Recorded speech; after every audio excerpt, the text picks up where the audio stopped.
आप सभी का सवर्ण महासंघ फाउंडेशन में हार्दिक स्वागत है। वो आपको सवर्ण एजुकेशन ऐप और सवर्ण एजुकेशन यूट्यूब चैनल के माध्यम से निःशुल्क मिल रही है। तो कल की क्लास में हम पढ़ रहे थे इंडस्ट्री को अब तक हमने बहुत विस्तार में देखा है और इंडस्ट्री से संबंधित विविध संकल्पनाएं, विविध जो अलग अलग आयाम थे, उन सब के बारे में हमने विस्तृत चर्चा की है। इसी कंटेक्स्ट में आगे बढ़ते हुए आज हम चर्चा करने वाले हैं आज हम चर्चा करने वाले हैं इंडस्ट्री से ही संबंधित कुछ एकदम रिसेंट के या करंट से संबंधित मुद्दों की हम चर्चा करने वाले हैं, जिनमें सबसे पहला टॉपिक जिसकी हम आज चर्चा करने जाएंगे वो क्या है? वो है व्यापार सुगमता रिपोर्ट, या फिर जिसको हम क्या कहते हैं आम बोलचाल की भाषा में ease of doing business index. ठीक ना, ईज ऑफ डूइंग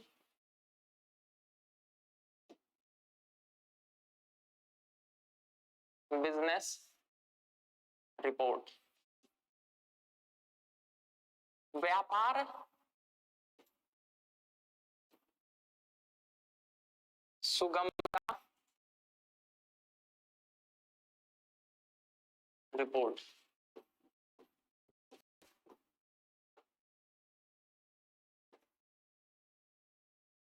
ठीक है, तो हम किससे बात आज स्टार्ट करने वाले हैं? आज हम बात अपनी प्रारंभ करने वाले हैं ease of doing business report से।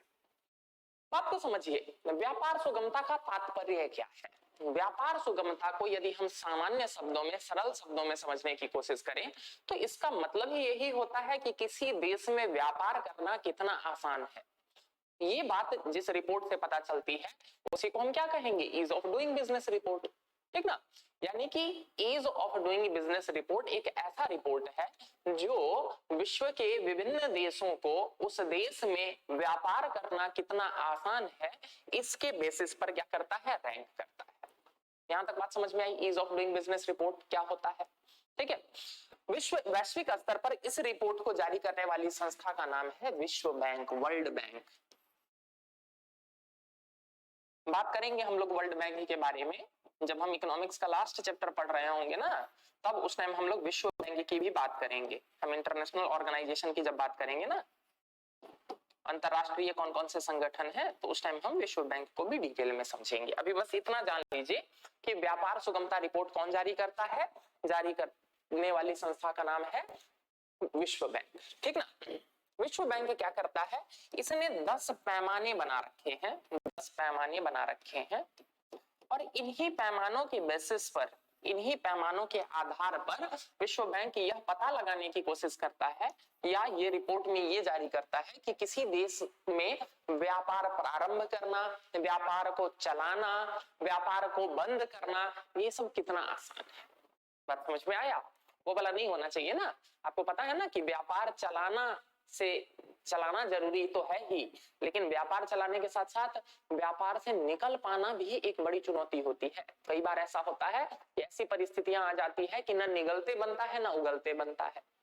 ठीक ना, तो भारत में या फिर कई सारे देशों में आपको ये देखने को मिल जाएगा कि व्यापार जो है एक चक्रव्यूह की तरह हो जाता है कि इंटर करना तो ठीक है, टफ था, लेकिन मान के चलिए कुछ समय के बाद, प्रयास करने के बाद मुझे जब ये लग गया कि नहीं मेरे से ये बिजनेस नहीं चल पाएगा, तो फिर निकलना भी, एग्जिट भी तो इजी होना चाहिए। लेकिन भारत में एग्जिट भी टफ, या फिर कई देशों में जो है वो एग्जिट में भी दिक्कतें आती है।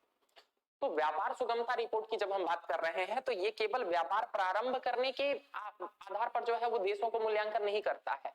व्यापार प्रारंभ करना कितना आसान है, व्यापार को चलाना कितना सरल है और व्यापार को बंद करना कितना सरल है, तीनों चीज, तीनों पक्ष, इसके बेसिस पर ये क्या करता है? अलग अलग देशों को रैंक प्रदान करता है। जैसे कि हम देखने की कोशिश करें तो इसमें कुछ जो क्या बोलते हैं प्रमुख जो बेंचमार्क हैं वो क्या क्या है? सबसे पहला आपको देखने को मिलेगा, ये जो 10 अभी देखे थे ना हमने, इन 10 में सबसे पहला मिलेगा कि व्यापार प्रारंभ करना कितना सरल है। व्यापार प्रारंभ करना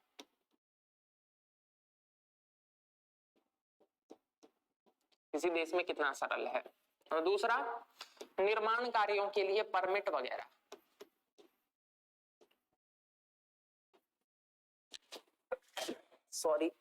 निर्माण कार्यों के लिए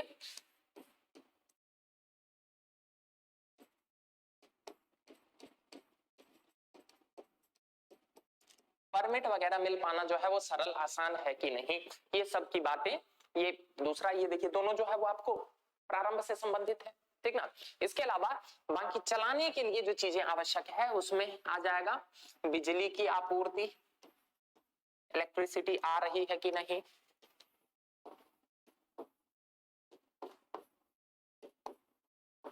अब मैं बिजनेस चलाने जा रहा हूं, बिजनेस चलाने के लिए मुझे जो है वो इलेक्ट्रिसिटी की तो आवश्यकता होगी ही, ठीक ना। तो इलेक्ट्रिसिटी, बिजली की आपूर्ति उस क्षेत्र में है कि नहीं, उस देश में कहां कहां तक है, ये भी एक महत्वपूर्ण पॉइंट है।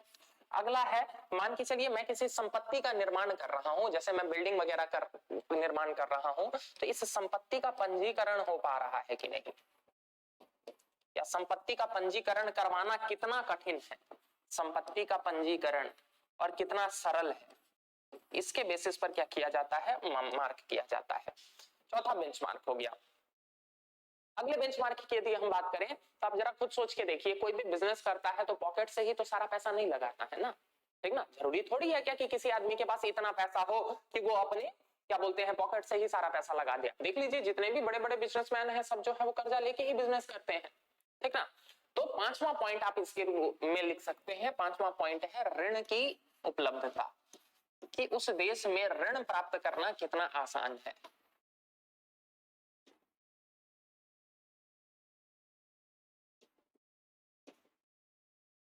ऋण की उपलब्धता। छठे यदि हम पैमाने की बात करें तो एक बात बताइए, कोई भी एक कंपनी होती है उसमें अलग अलग प्रकार के निवेशक होते हैं, जिनके पास ज्यादा शेयर होते हैं, 50% से ज्यादा शेयर होते हैं, उनको हम कहते हैं बहुसंख्यक निवेशक। जिनके पास कम शेयर होते हैं उनको हम कहते हैं अल्पसंख्यक निवेशक, ठीक ना।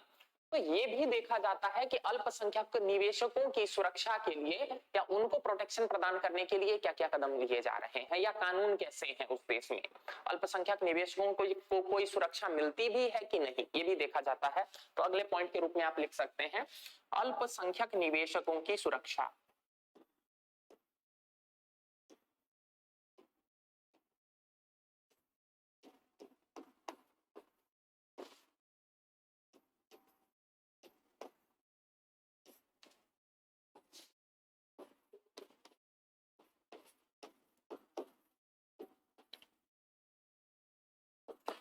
इसके बाद सातवें की यदि हम बात करें तो सातवें में के रूप में हम देख सकते हैं क्या कि टैक्स वगैरह से रिलेटेड प्रोविजन कैसे हैं। पता चले मैंने बिजनेस सेटअप किया, मैं प्रॉफिट कमा रहा हूं, सरकार बोल रही है क्या कि ऐसा करो 50% हमें दे दो टैक्स के रूप में। जरा सोच के देखिए, 50% तुम ही ले लोगे तो फिर मैं कैसे रॉ मटेरियल खरीदूंगा, मैं कैसे अपने एम्प्लॉइज को जो है वो क्या वो पे करूंगा। तो यानी कि टैक्स रेट्स वगैरह जो है वो ठीक ठाक होने चाहिए, टैक्स के संदर्भ में जो है वो बहुत ज्यादा चैलेंज नहीं होना चाहिए। पता चले क्या कि बिना मतलब का परेशान किए हुए हैं बिजनेस को, क्या कि तुमने ये टैक्स नहीं दिया, वो टैक्स नहीं दिया, बहुत सारे तरह के, तो वो सारी चीजें सिंप्लीफाइड हो, यानी कि कर से संबंधित पूरी जो संरचना है ना वो सिंप्लीफाइड हो, यानी कि सरल हो, और बहुत ज्यादा टैक्स भी ना इंपोज किए जाए, यानी कि कर भुगतान से संबंधित या कर भुगतान, इसको आप लिख सकते हैं सातवें पॉइंट के रूप में। मैंने भारत में निवेश किया या भारत में मैंने कोई कंपनी लगाई है, तो इसका ये मतलब तो बिल्कुल नहीं होता है कि मैं केवल भारत में ही बेचूंगा। मैं तो ये भी चाहूंगा ना क्या कि मैं भारत से बाहर भी, यदि विदेशों में भी मुझे संभावनाएं दिख रही है तो मैं विदेशों में भी बेच सकूं। तो इसके लिए एक बेंचमार्क के रूप में ये भी देखा जाता है कि किसी देश में विदेशी व्यापार करना कितना सरल है, कि उसका जो है वो बाकी देशों के साथ किस तरह के एग्रीमेंट्स हैं, बिना मतलब का वो बहुत सारा आयात शुल्क निर्यात शुल्क वगैरह तो नहीं लगाती है। तो सीमा पार व्यापार करना कितना आसान है, इसके बेसिस पर ये आठवां पॉइंट बनाया जाता है, सीमा पार व्यापार।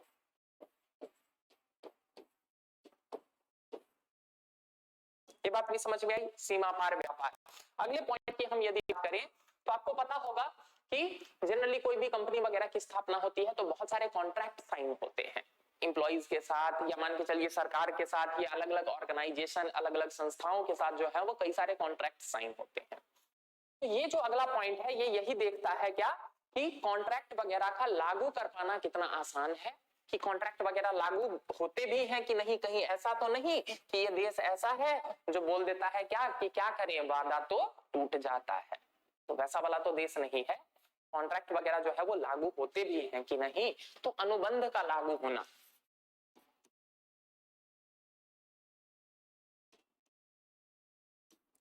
अनुबंध का लागू होना,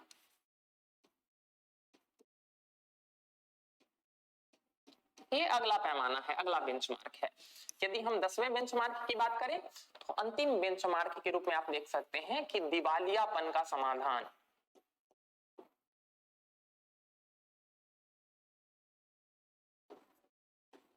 कि उस देश में दिवालियापन के समाधान से संबंधित क्या प्रावधान है, क्या प्रक्रियाएं हैं, कि मान के चलिए कंपनी नहीं चल पाई तो अब उस बिजनेस को शट डाउन करना, उस बिजनेस से निकलने के संदर्भ में क्या क्या तरीके हैं, क्या क्या प्रावधान है।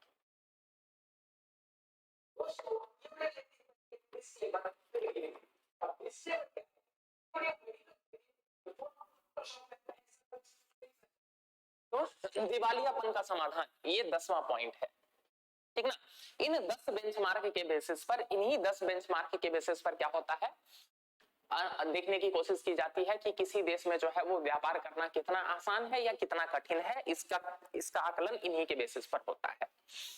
इसके अलावा दो और बेंचमार्क है, लेकिन इनको यूज नहीं किया जाता है रैंक देने में।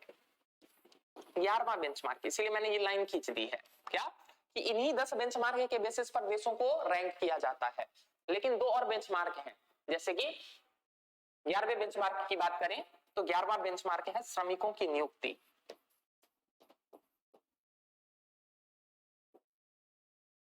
कि उस देश में श्रमिकों को नियुक्त कर पाना कितना आसान है, कितना कठिन है, श्रमिकों से संबंधित क्या क्या प्रोविजन है, क्या क्या प्रावधान है, ये सब जो है ये सब देखा जाता है इस 11वें प्रावधान के अंतर्गत, ठीक ना। श्रम से संबंधित कानून वगैरह क्या है, लेबर लॉज वगैरह कैसे हैं, ऐसे तो नहीं कि बहुत जटिल है, बिजनेस कर पाना ही वहां बहुत कठिन हो जाएगा, तो इन सब चीजों का भी ध्यान रखा जाता है किसमें, इस 11वें बेंचमार्क में। और 12वां बेंचमार्क है वो है सरकार के साथ कॉन्ट्रैक्ट या सरकार के साथ अनुबंध।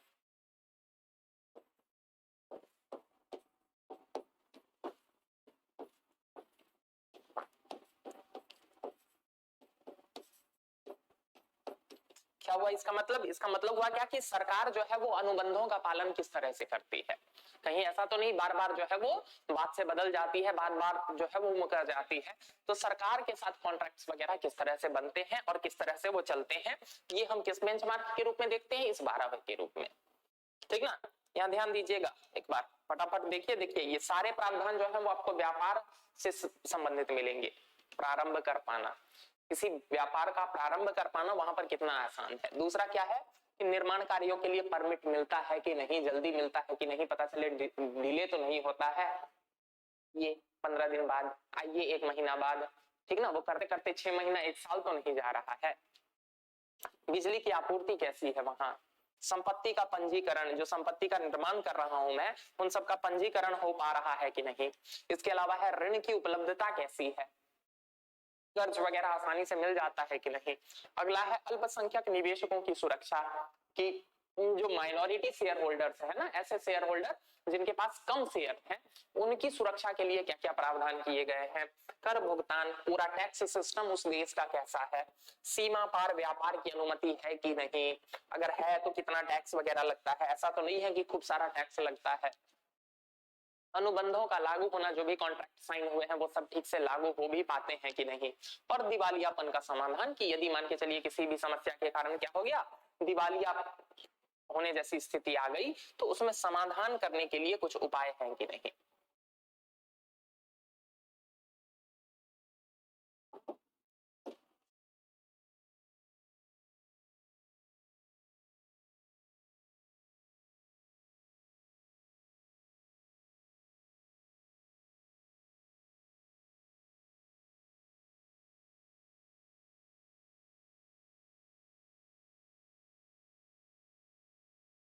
एक बार देखने की कोशिश करते हैं। देखिए, ईज ऑफ डूइंग बिजनेस,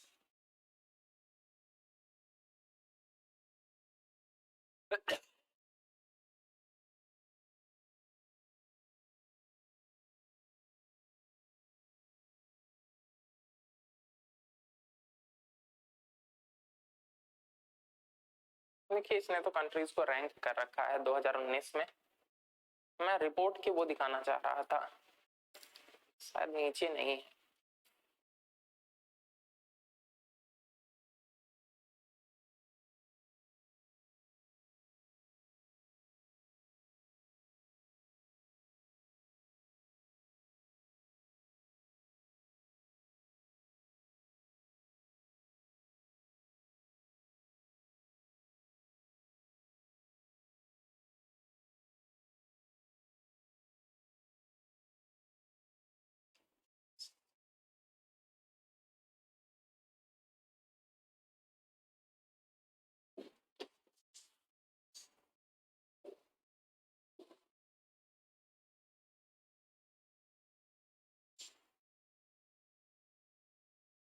शायद इसमें मिल जाए ओपन नॉलेज।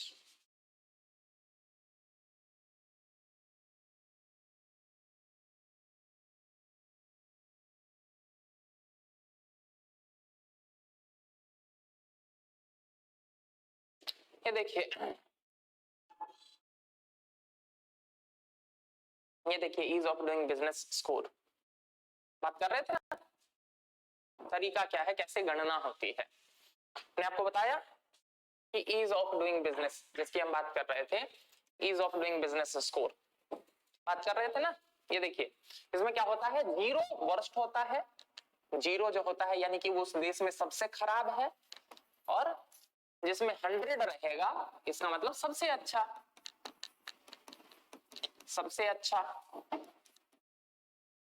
10 पैमाने देखे हमने, इन्हीं 10 पैमानों के बेसिस पर कैलकुलेट किया जाता है, ठीक ना। ये 10 पैमाने कौन कौन से हैं एक बार जस्ट देख लीजिए आप लोग। सबसे पहला क्या है, हमने अभी जस्ट देखा ना, स्टार्टिंग अ बिजनेस, बिजनेस प्रारंभ करना, व्यापार प्रारंभ करना कितना आसान है उस देश में, ठीक ना। व्यापार प्रारंभ करना उस देश में कितना आसान है। दूसरा क्या था, ये पहला था। दूसरा क्या था, डीलिंग विद कंस्ट्रक्शन परमिट्स, निर्माण से संबंधित परमिट वगैरह मिलने कितने आसान है, कितने टफ है, ये दूसरा फैक्टर है, ठीक ना। तीसरा है गेटिंग इलेक्ट्रिसिटी, बिजली की आपूर्ति, अभी जस्ट हमने देखा ना। तीसरा क्या है, बिजली की आपूर्ति।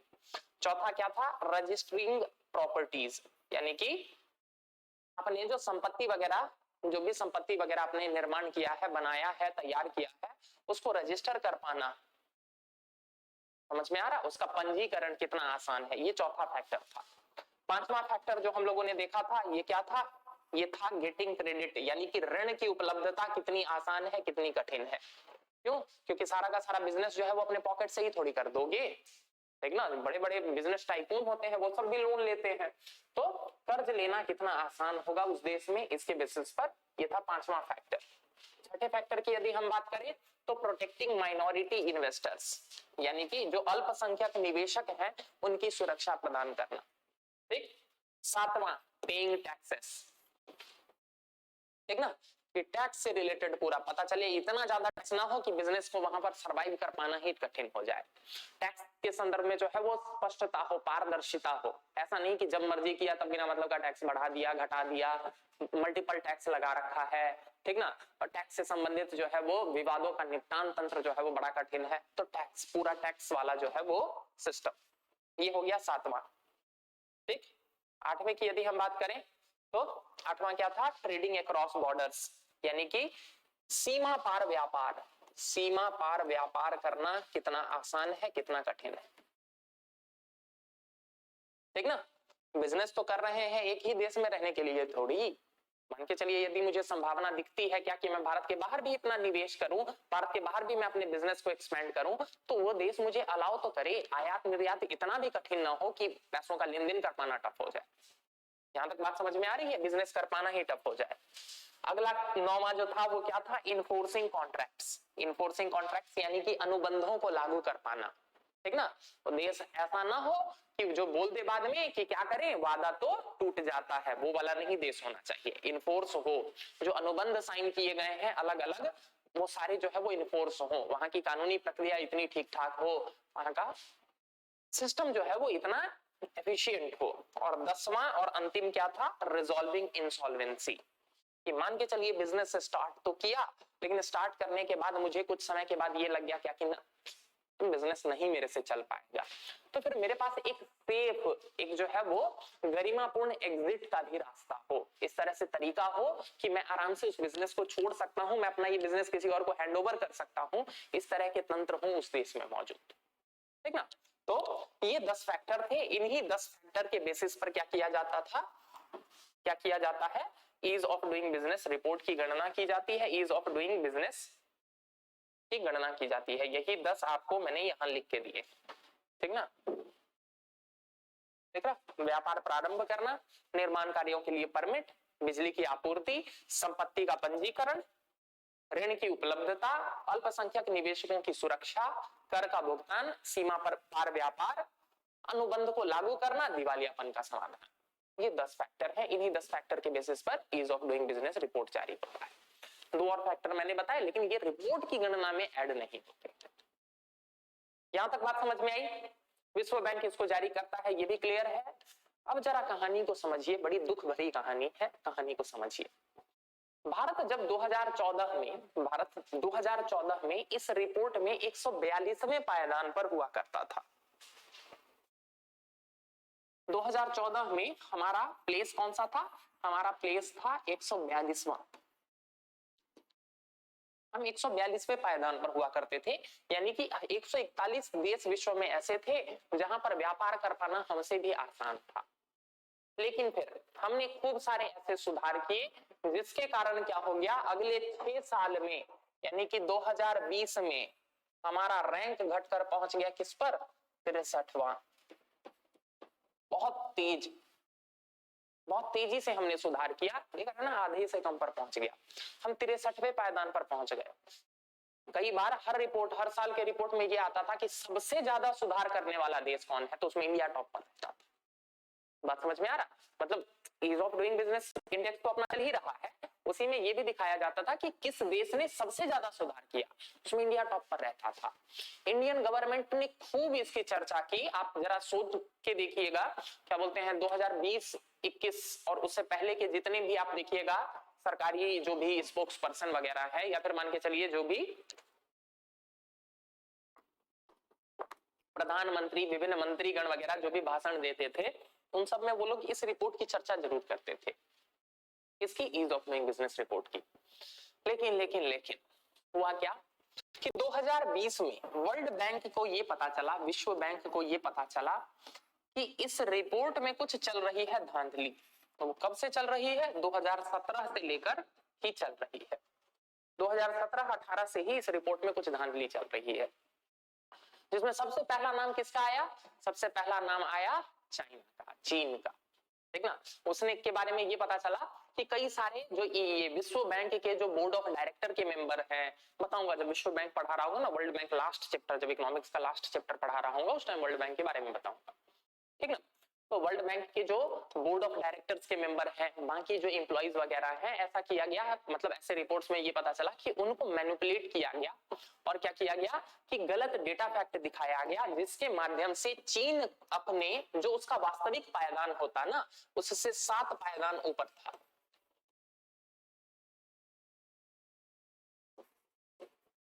मतलब उसने इस पूरे रिपोर्ट को मैनिपुलेट किया। अरे सिंपल सी बात है, आप जरा सोच के देखिए, ease of doing business report में यदि किसी का पायदान ऊपर होता है, इसका मतलब क्या है कि पूरे विश्व समुदाय के पास ये बात जाती है कि ये देश व्यापार करने की दृष्टि से ज्यादा अच्छा है। तो आप जरा सोच के देखिए, जिसका पायदान ज्यादा ऊपर रहेगा वहां पर ज्यादा निवेशक आएंगे ना निवेश करने के लिए। क्यों? क्योंकि इस रिपोर्ट के बेसिस पर उनको ये लगेगा कि इस देश में व्यापार करना ज्यादा आसान है। बात समझ में आ रहा? तो इसीलिए मैनिपुलेट किया जाता है। इतना ही नहीं, इंटरनेशनल लेवल पर इसके नाम वाला भी तो, इज्जत वाला भी तो है। जिस देश में व्यापार करना जितना आसान, ज्यादा बढ़िया देश, ज्यादा इकोनॉमिकली बढ़िया देश, ठीक ना। तो मैनिपुलेट करने की बात की गई, मतलब बात सामने आई, ठीक ना। तो 2020 में विश्व बैंक ने क्या किया, पूरा एक अपना कमेटी का गठन किया और पूरे सिस्टम, पूरा कैसे जांच ये हो रहा है, कैसे रिपोर्ट बन रहा है, इस सब पर जांच करने के लिए एक कमेटी बैठाई गई। उस कमेटी ने पूरा अपना सर्वे किया है लगभग 6 महीने तक, और 6 महीने बाद उसने अपना पूरा रिपोर्ट पब्लिश किया, जिसमें ये बातें क्लियर हुई क्या कि हाँ चीन ने जो है वो इसको मैनिपुलेट करने की कोशिश की है। इसमें जो है वो हमारे भी बहुत सारे सदस्य मिले जुले थे, हमारे बोर्ड ऑफ डायरेक्टर्स के कई मेंबर मिले हुए थे। तो इसने क्या किया, विश्व बैंक की जो विश्वसनीयता है, जो विश्व बैंक का वर्ल्ड के लेवल पर, विश्व के स्तर पर जो उसकी पहचान है, उसको डेंट किया, उस पर प्रश्न चिन्ह खड़ा किया, ठीक ना। तो इसी कारण से सन 2021 में विश्व बैंक सामने आया, और विश्व बैंक ने सामने आकर ये बोला कि चूंकि ये रिपोर्ट जो है ये हमने अच्छे उद्देश्य से निकालते थे हम, लेकिन इसमें जो है वो कई सारे पारदर्शिता से संबंधित जो हमारी गरिमा, हमारे क्या बोलते हैं, हमारे विश्वसनीयता पर प्रश्न चिन्ह खड़ा कर रहे हैं, तो इस कारण से हम इस रिपोर्ट को डिसकंटिन्यू करते हैं। तो वर्तमान में यह रिपोर्ट जारी नहीं होता है, यानी कि इसे रोक दिया गया है, इस पर रोक लगा दी गई है।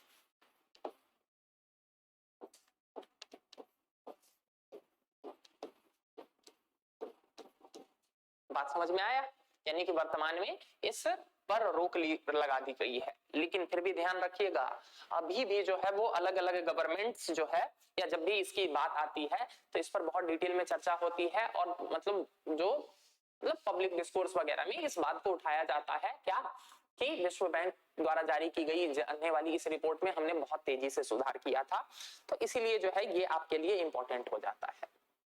बात समझ में आया। वो पैमाने देख लीजिएगा, जब ये बहुत ज्यादा पॉपुलर था, मुझे जहां तक याद आ रहा 2018, 19, 20 तीनों साल जो है वो यूपीएससी ने पीटी में इसके संदर्भ में क्वेश्चन पूछ रखा है, उन पैमानों से रिलेटेड, बाकी इन फैक्टर से रिलेटेड। यूपीपीसीएस में भी कई बार ये प्रश्न आ चुका है क्या कि ये जारी कौन करता है, तो आपको पता होना चाहिए कौन जारी करता है, विश्व बैंक जारी करता है। यहां तक क्लियर है, ठीक। आगे बढ़ते हैं। यद्यपि ये बंद हो गया, वर्तमान में जो है वो इस रिपोर्ट को जारी नहीं किया जाता है, ठीक ना। ये देखिए आपको दिखाता हूं,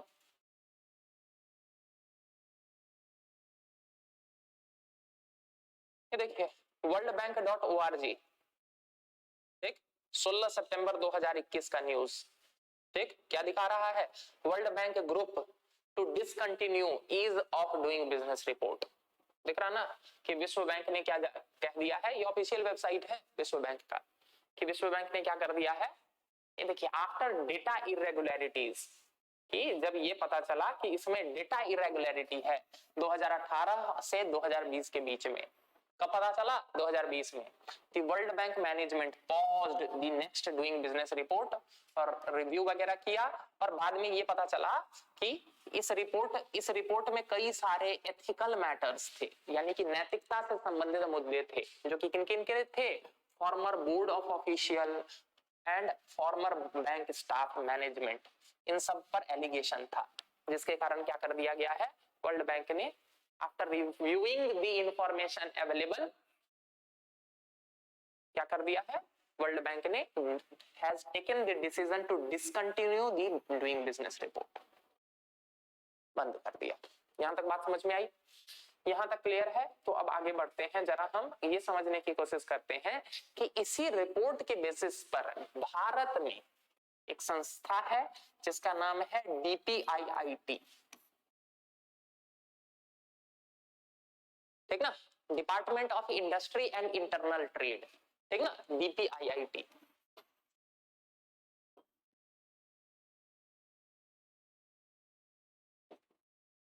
department of internal industry and trade, DPIIT कौन से मंत्रालय के अंतर्गत आता है, मिनिस्ट्री ऑफ कॉमर्स के अंतर्गत आता है। इसकी मैंने एक बार पहले भी चर्चा कर रखी है, कहां चर्चा कर रखी है, इसकी चर्चा हमने की थी जब हम पढ़ रहे थे WPI होलसेल प्राइस इंडेक्स कौन जारी करता है, याद आया।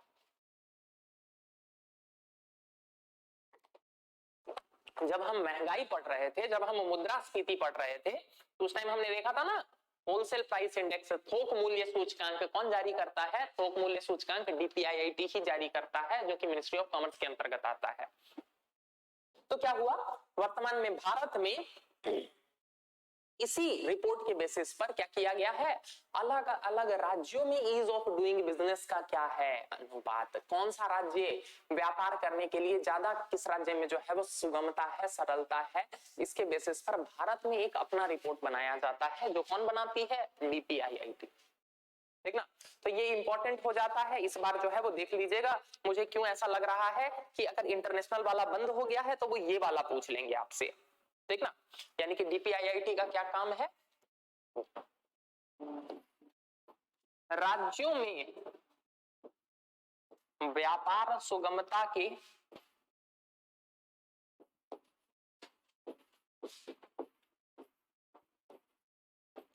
राज्यों में व्यापार सुगमता के आधार पर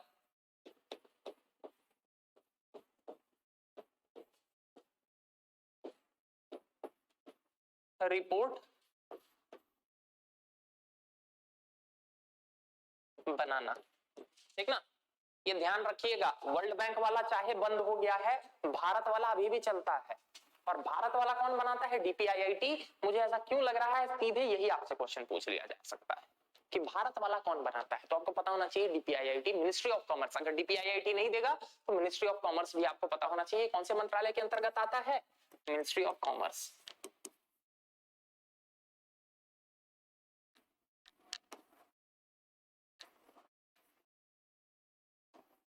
ठीक, वाणिज्य मंत्रालय के अंतर्गत आता है।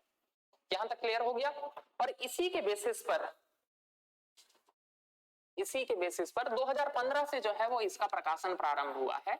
2015 से इसका प्रकाशन चल रहा है भारत में।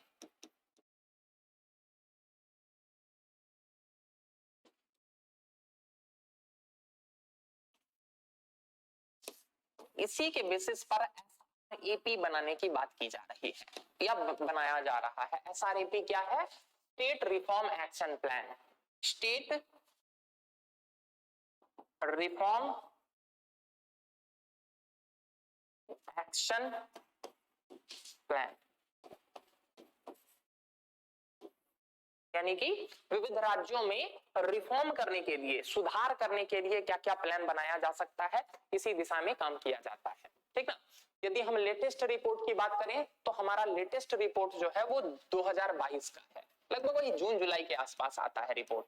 ठीक ना, तो लेटेस्ट रिपोर्ट आया है 2022 में।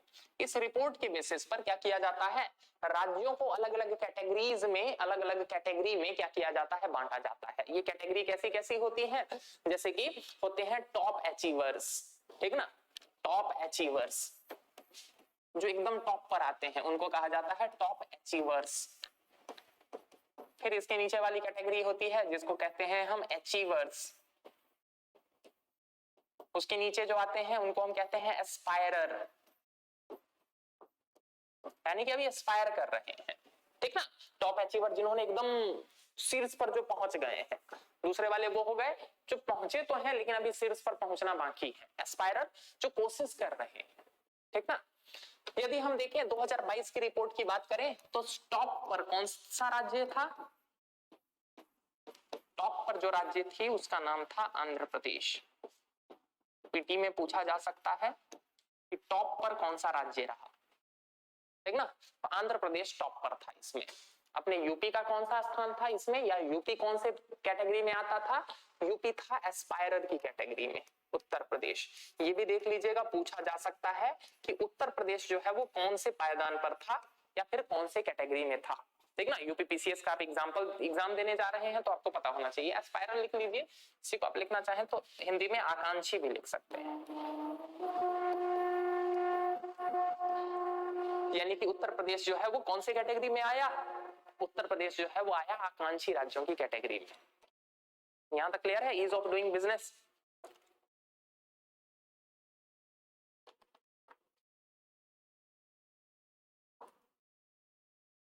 ठीक, तो ये है भारत के संदर्भ में। इसी में आप देखेंगे तो एक और पैमाना आपको मिलेगा, उभरते उभरते व्यापार पारिस्थितिक तंत्र वाले राज्य,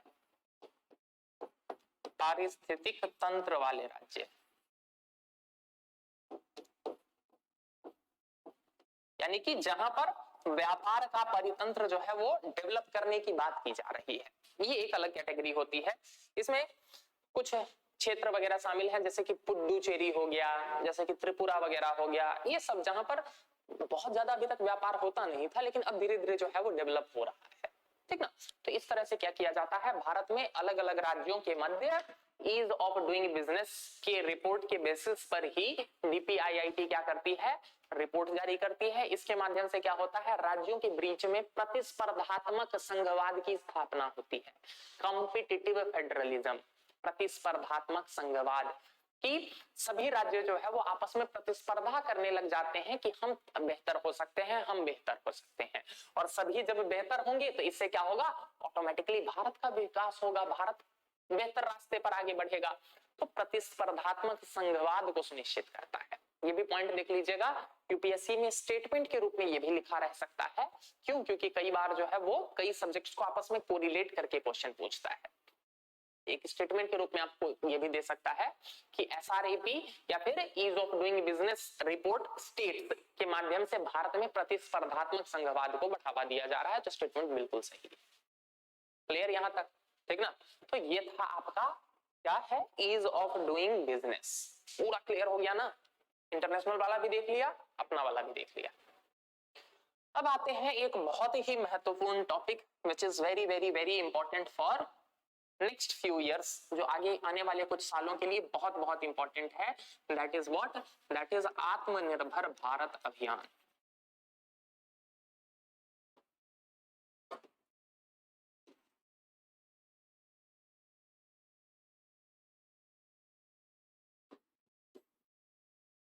ठीक ना, क्या है ये, आत्मनिर्भर भारत अभियान।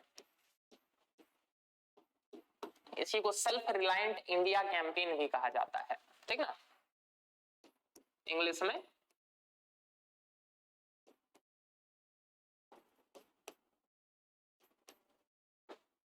जरा बात को समझिएगा, यहां समझने की बात बहुत सारी है। एक बार नहीं ध्यान दीजिएगा तो समझ में नहीं आएगा कि आखिर क्या है आत्मनिर्भर भारत। पॉइंट को समझिए। सबको पता है साल 2020 किस लिए जाना जाता है, जाना जाता है कोरोना के लिए, ठीक ना। आपको पता है कि मार्च 20, 22, 24 मार्च के आसपास तक क्या है, भारत में कोरोना महामारी फैल गई थी। फिर अल्टीमेटली हमारे प्रधानमंत्री जी को आना पड़ा और आकर बोलना पड़ा क्या कि ऐसा है, अब घर में ही रहना, बाहर निकलोगे तो कूटे जाओगे। मतलब उन्होंने ऐसा नहीं बोला था, लेकिन मतलब सेंस तो यही था, ऐसा ही कुछ, ठीक ना। तो क्या है, आत्मनिर्भर भारत अभियान। अब देखिए पूरा विश्व जो है वो कोरोना महामारी में जकड़ा हुआ है, पूरा विश्व जो है वो कोरोना महामारी में जकड़ा हुआ है। कोरोना ने वैश्वीकरण को एक्सपोज कर दिया। कोरोना ने पहली बार पूरे विश्व के समक्ष ये दिखाया कि तुम जो ये वैश्वीकरण की बात कर रहे हो ना, वैश्वीकरण कि पूरा विश्व जो है वो एक परिवार है, देखो उसी का नेगेटिव इंपैक्ट है ये। अब जरा सोच के देखिए, चाइना के वुहान में एक छोटे से शहर में उत्पन्न हुआ और महीना 2 महीना में पूरे विश्व में फैल गया। कितने लाखों करोड़ों लोग मरे पूरे विश्व में। तो यानी कि इसके इतनी तेजी से प्रसार के पीछे एक बहुत बड़ा फैक्टर क्या था, एक बहुत बड़ा फैक्टर बना वैश्वीकरण, बना ना वैश्वीकरण। तो यानी कि जो वैश्वीकरण को जो पहले केवल अच्छा माना जाता था कि नहीं वैश्वीकरण बढ़िया है, ये वो हमने देखा ना LPG reform and all that, ठीक ना। तो इसने वैश्वीकरण के एक नकारात्मक प्रभाव, एक दुष्प्रभाव को जो है वो समस्त विश्व के समक्ष जो क्या किया, प्रस्तुत किया कि एक जगह एक सीमित क्षेत्र में उत्पन्न होने वाली एक बीमारी अचानक से पूरे विश्व में फैल गई और उसने एक वैश्विक महामारी का रूप ले लिया और जिसने लाखों लोगों की जान ले ली। बात समझ में आ रहा, लाखों लोगों की जान ही नहीं ली। एक बात बताइए, ये मानव संसाधन का हानि तो हुआ ही, यानी कि लोग तो मरे ही, लेकिन एक बात बताइए, इस वैश्वीकरण के पीछे नारा क्या दिया जाता था कि वैश्वीकरण होगा तो पैसों का, वस्तुओं का, सेवाओं का, लोगों का, तकनीकों का क्या होगा, एक सीमा, एक देश से दूसरे देश में निर्बाध प्रवाह सुनिश्चित हो पाएगा, जिससे क्या होगा, बिजनेस बढ़ेगा, जिससे अर्थव्यवस्था मजबूत होगी, आर्थिक गतिविधियां बढ़ेंगी। इसी कोरोना ने दिखा दिया क्या कि हम पूरे विश्व की अर्थव्यवस्था को ठप कर सकते हैं। बात समझ में आया। पूरे विश्व में लॉकडाउन लग गया था ना, आपने सुना होगा, लगभग सारे विश्व जो है वो लॉकडाउन के फेज में चले गए थे, ठीक ना। एक क्वार्टर क्वार्टर बता रखा है, मतलब क्वार्टर का मतलब वो वाला नहीं, मतलब साल को जो 4 भाग में बांटते हैं वो वाला क्वार्टर, ठीक ना। तो एक क्वार्टर में भारत की जीडीपी जो है वो -23% गिर गई थी।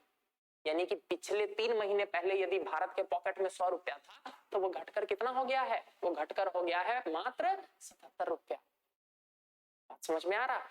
यानी कि इतना तेज फॉल हमने पता नहीं कब देखा था लास्ट टाइम।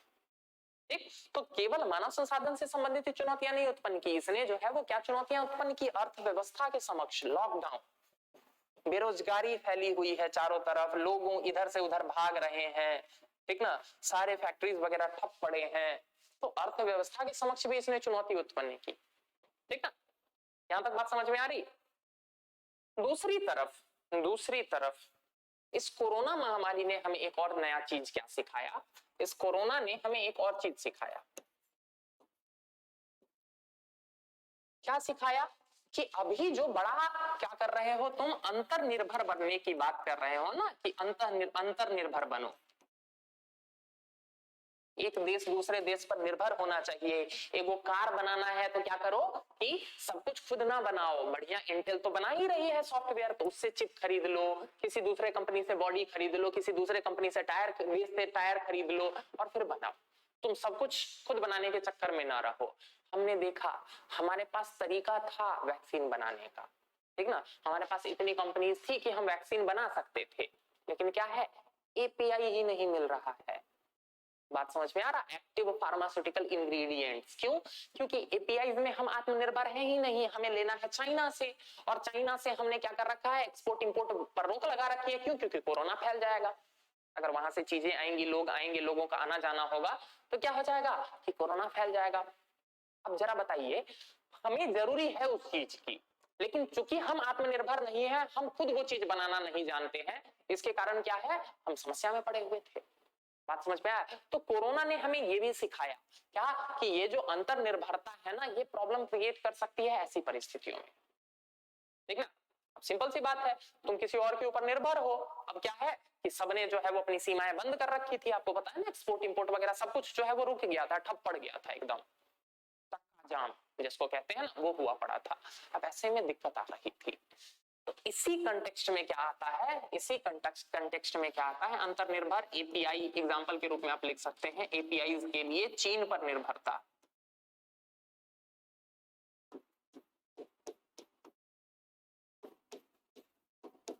जिसके कारण क्या हो रहा था, भारत में फार्मा उद्योगों को नकारात्मक प्रभाव।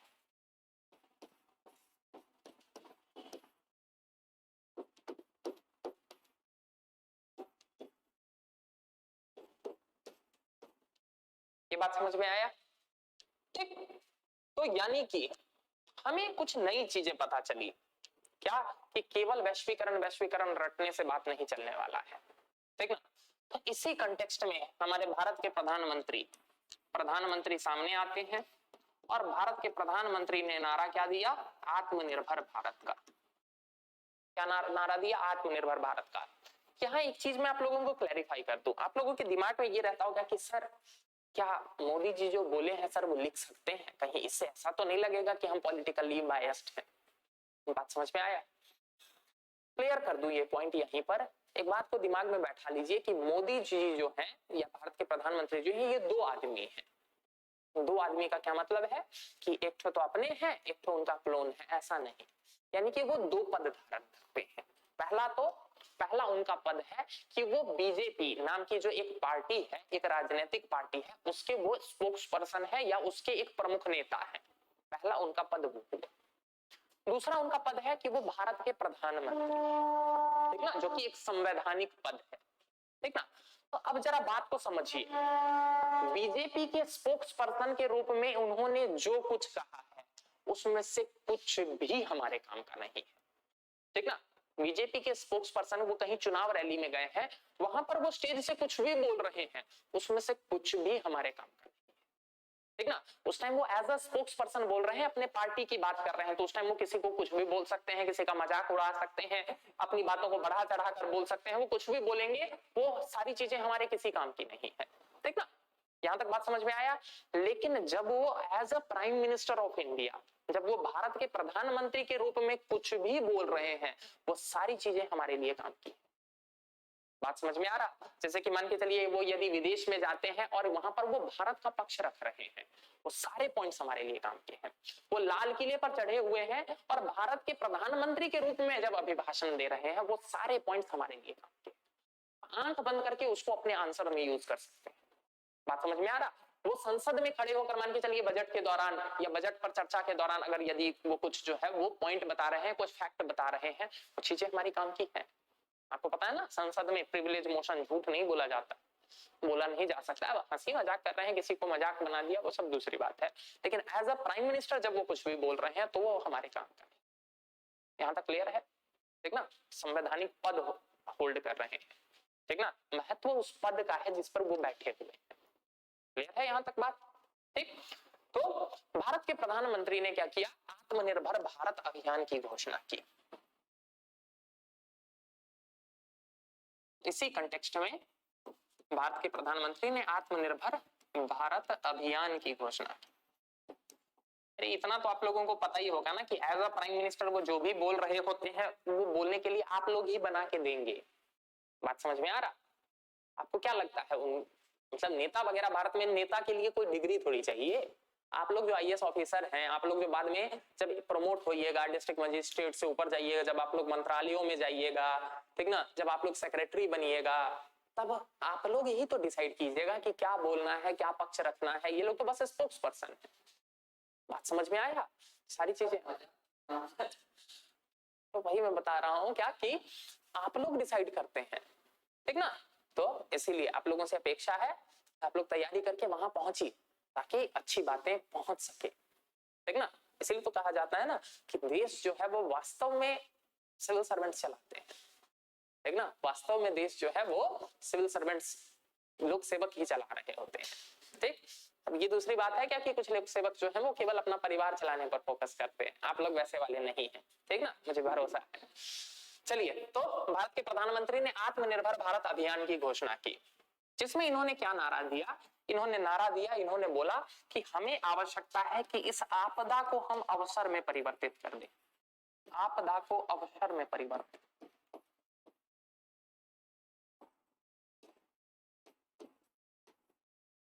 ये आपदा आई ना हमारे सामने, इस आपदा ने हमें कुछ चीजें सिखाई।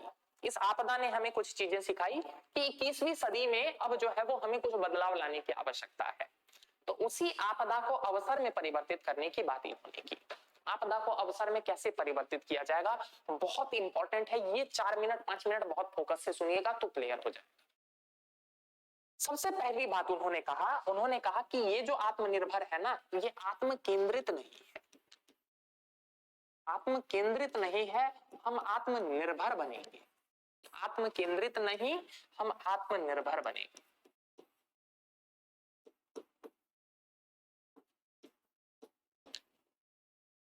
पहली बात तो समझ लीजिए, यहां तक क्लियर है। दूसरा, हम जो है वो बंद अर्थव्यवस्था को नहीं अपनाएंगे।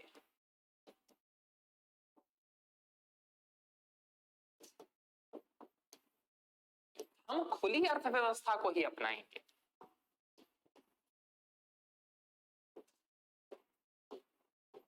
हमारी अर्थव्यवस्था खुली ही रहेगी, बंद नहीं रहेगी। हम संरक्षणवाद के पैरोकार नहीं हैं।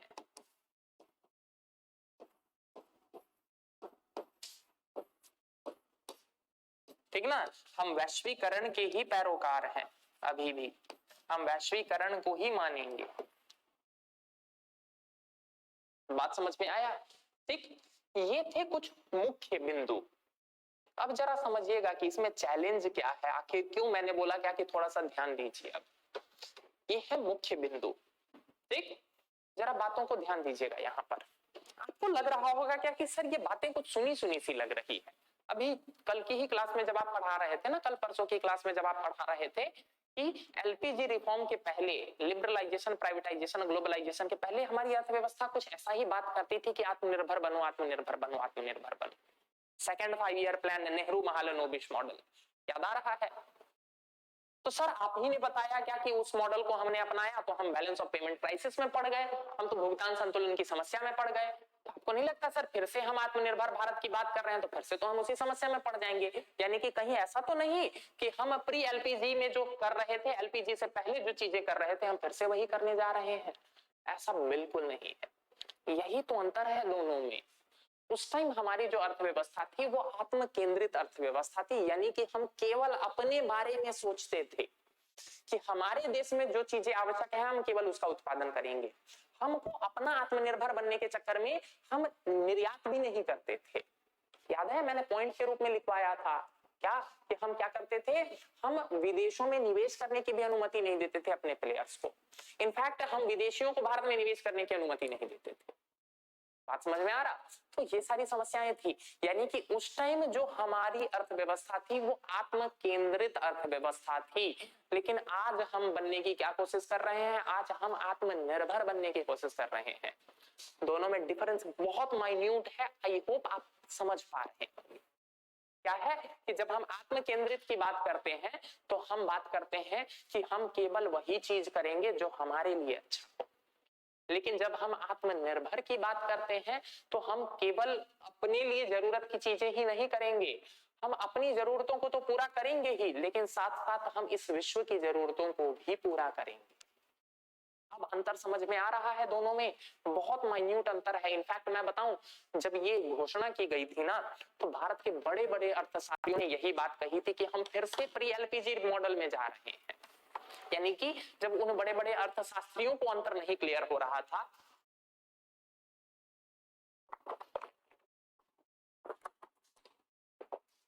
तो आपको समझ पाने में थोड़ी सी चुनौती होना तो लाजमी है ना, ठीक ना? लेकिन बहुत माइन्यूट अंतर है। मेरे पॉइंट को समझिएगा, एग्जांपल के साथ भी मैं समझाना चाह रहा हूं। जब हम आत्म केंद्रण की जब बात करते हैं, जब हम आत्म केंद्रित होने की बात करते हैं तो उस टाइम हमारा ये मतलब होता है कि हम केवल वही चीज करेंगे जो हमारे लिए जरूरत है, जितना हमारी आवश्यकता है हम उतना ही उत्पादन करेंगे, ठीक ना? ये है आत्म केंद्रित होना। आत्मनिर्भर होने का मतलब है कि हमारी जरूरत है तो हम अपनी जरूरतों के लिए तो बनाएंगे ही, लेकिन हम केवल अपनी जरूरतों के लिए नहीं बनाएंगे, हम वैश्विक जरूरतों को भी पूरा करेंगे। ये चीज आपको बाद में देखने को भी मिली। 2021 आपने देखा ना कि हमने वैक्सीन मैत्री योजना के अंतर्गत पूरे विश्व में कितने सारे वैक्सीन बांटे। इसका ये मतलब नहीं है, आत्म केंद्रित होने का क्या मतलब होता कि हम केवल उतना ही वैक्सीन का उत्पादन करते जितने में हमारे लोगों की जरूरतें पूरी हो जाए। लेकिन हमने ऐसा नहीं किया, हमने सरप्लस वैक्सीन बनाया, हमने जरूरत से, अपनी जरूरत से ज्यादा वैक्सीन बनाए और क्या किया, हमने इस पूरे विश्व में वैक्सीन बांटा है। अब समझ में आ रहा है आत्म केंद्रित होना और आत्मनिर्भर होने में क्या अंतर है? हाँ, बहुत माइन्यूट अंतर है, लेकिन ये अंतर अब आप समझ पा रहे हैं। आत्म केंद्रित होना, 1991 के पहले की जो हमारी अर्थव्यवस्था थी ना वो बंद अर्थव्यवस्था थी। हमने क्या कर रखा था, बंद कर रखा था कि विश्व के लोगों को हम भारत में निवेश नहीं कर देने देंगे और हम भारत के लोगों को विश्व में निवेश नहीं, मतलब बाहर नहीं निवेश करने देंगे। अब वैसी अर्थव्यवस्था नहीं है, हम खुली अर्थव्यवस्था वाले ही हैं।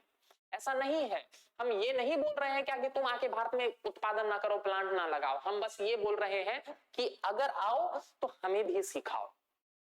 बात समझ में आ रहा? क्यों? क्योंकि हम आत्मनिर्भर बनना चाह रहे हैं, हम टेक्नोलॉजी ट्रांसफर की बात करेंगे, ठीक ना? ऐसा नहीं होगा, ऐसा नहीं होगा क्या कि तुम खाली जो है वो अपना सामान भारत में बेच के निकल जाओ। हमें टेक्नोलॉजी भी, नो हाउ भी चाहिए। हम अपने लोगों को भी प्रोत्साहित करेंगे क्या कि तुम भी बनाना सीखो, तुम भी बनाना सीखो। केवल हम इजराइल से, केवल हम अमेरिका से ड्रोन नहीं खरीदते रहेंगे, हम भारत के उद्यमों को भी प्रश्रय देंगे, हम उनको भी टेक्नोलॉजिकल नो हाउ देंगे कि वो भी ड्रोन बना सके, ताकि हम आत्मनिर्भर भी बन सके। अब आत्मनिर्भर बनने का यहाँ ये उद्देश्य नहीं है कि केवल हम अपनी जरूरतों को ही पूरा करते रहेंगे। हम ज्यादा ड्रोन बनाएंगे तो फिर बाद में हम दूसरे देशों को भी बेचेंगे। बात समझ में आ रहा? तो यानी कि हमने अपनी अर्थव्यवस्था को बंद नहीं किया है, हमारी अर्थव्यवस्था खुली ही है। हम संरक्षणवाद की बात नहीं कर रहे हैं। संरक्षणवाद क्या है कि केवल अपने देश का हित देखना, अमेरिका फर्स्ट, ब्रेक्जिट, कि ब्रिटेन को जो है वो यूरोपियन यूनियन से बाहर कर लो, यानी कि केवल अपने देश के बारे में सोच रहे हो, then it is what, it is संरक्षणवाद। इसी को क्या कहते हैं? प्रोटेक्शनिज्म, लेकिन हम प्रोटेक्शनिज्म की बात नहीं कर रहे हैं, हम वैश्वीकरण की ही बात कर रहे हैं, हम ग्लोबलाइजेशन की ही बात कर रहे हैं। हम अभी भी वसुधैव कुटुंबकम की संकल्पना पर ही आधारित हैं। ठीक ना, मोदी जी ने अपने भाषण में भी बोला ये लाइन, क्या कि हमारी जो संकल्पना ही रही है क्या कि हम वसुधैव कुटुंबकम की बात करते हैं, तो यानी कि हम समस्त विश्व को साथ लेकर चलने की ही बात करेंगे। यानी कि क्या है, कुछ जो महत्वपूर्ण पॉइंट यहां से निकले हमारे डिस्कशन से, वो क्या निकले कि हम आत्म केंद्रित नहीं है, हम क्या है, आत्मनिर्भर बनेंगे। यानी कि वैश्विक समुदाय को हम मदद करते रहेंगे, वैश्विक स्तर पर हम मदद करते रहेंगे। अभी देखा ना हम आपने, जब से यूक्रेन रशिया वॉर शुरू हुआ है, यूक्रेन और रूस के बीच में युद्ध शुरू हुआ है, वैश्विक स्तर पर आपको पता है ना, गेहूं, चावल, खाद्यान्न की जो है वो बहुत ज्यादा समस्या उत्पन्न हो रही है। ऐसे में भारत सामने आया है, भारत ने खूब सारा निर्यात किया है, ठीक ना, सस्ती दरों पर जो है वो गेहूं चावल विश्व को दिया है ना। तो आप जरा सोच के देखिए, अगर हम आत्म केंद्रित होते तो हम क्यों देते? हम बोलते अपना देखो भाई, हमको अपने लोगों की जरूरतों का ध्यान रखना है, ठीक ना। तो हम आत्म केंद्रित कदापि नहीं है, ठीक ना, हम आत्मनिर्भर हैं। यानी कि हम जो एपीआई के लिए पहले दूसरे पर डिपेंडेंट थे, अब हम वो खुद बनाएंगे। जो हमें वो जो सेमीकंडक्टर चिप के लिए दूसरे देशों पर निर्भर होना होता था, अब हम बोलेंगे कि नहीं, हम गुजरात में खुद फैक्ट्री लगाएंगे और हम खुद सेमीकंडक्टर चिप बनाएंगे। बात समझ में आ रहा? दिस इज बीइंग आत्मनिर्भर, ये है आत्मनिर्भर होना। अंतर क्लियर हो रहा है यहां तक? ठीक है ना। तो क्या है कि हम वैश्विक स्तर पर जो है वो हम मदद करते रहेंगे। आत्मनिर्भर बनने से क्या होगा? आत्मनिर्भर बनने से होगा कि वैश्विक स्तर पर हमारी भागीदारी और ज्यादा बढ़ेगी।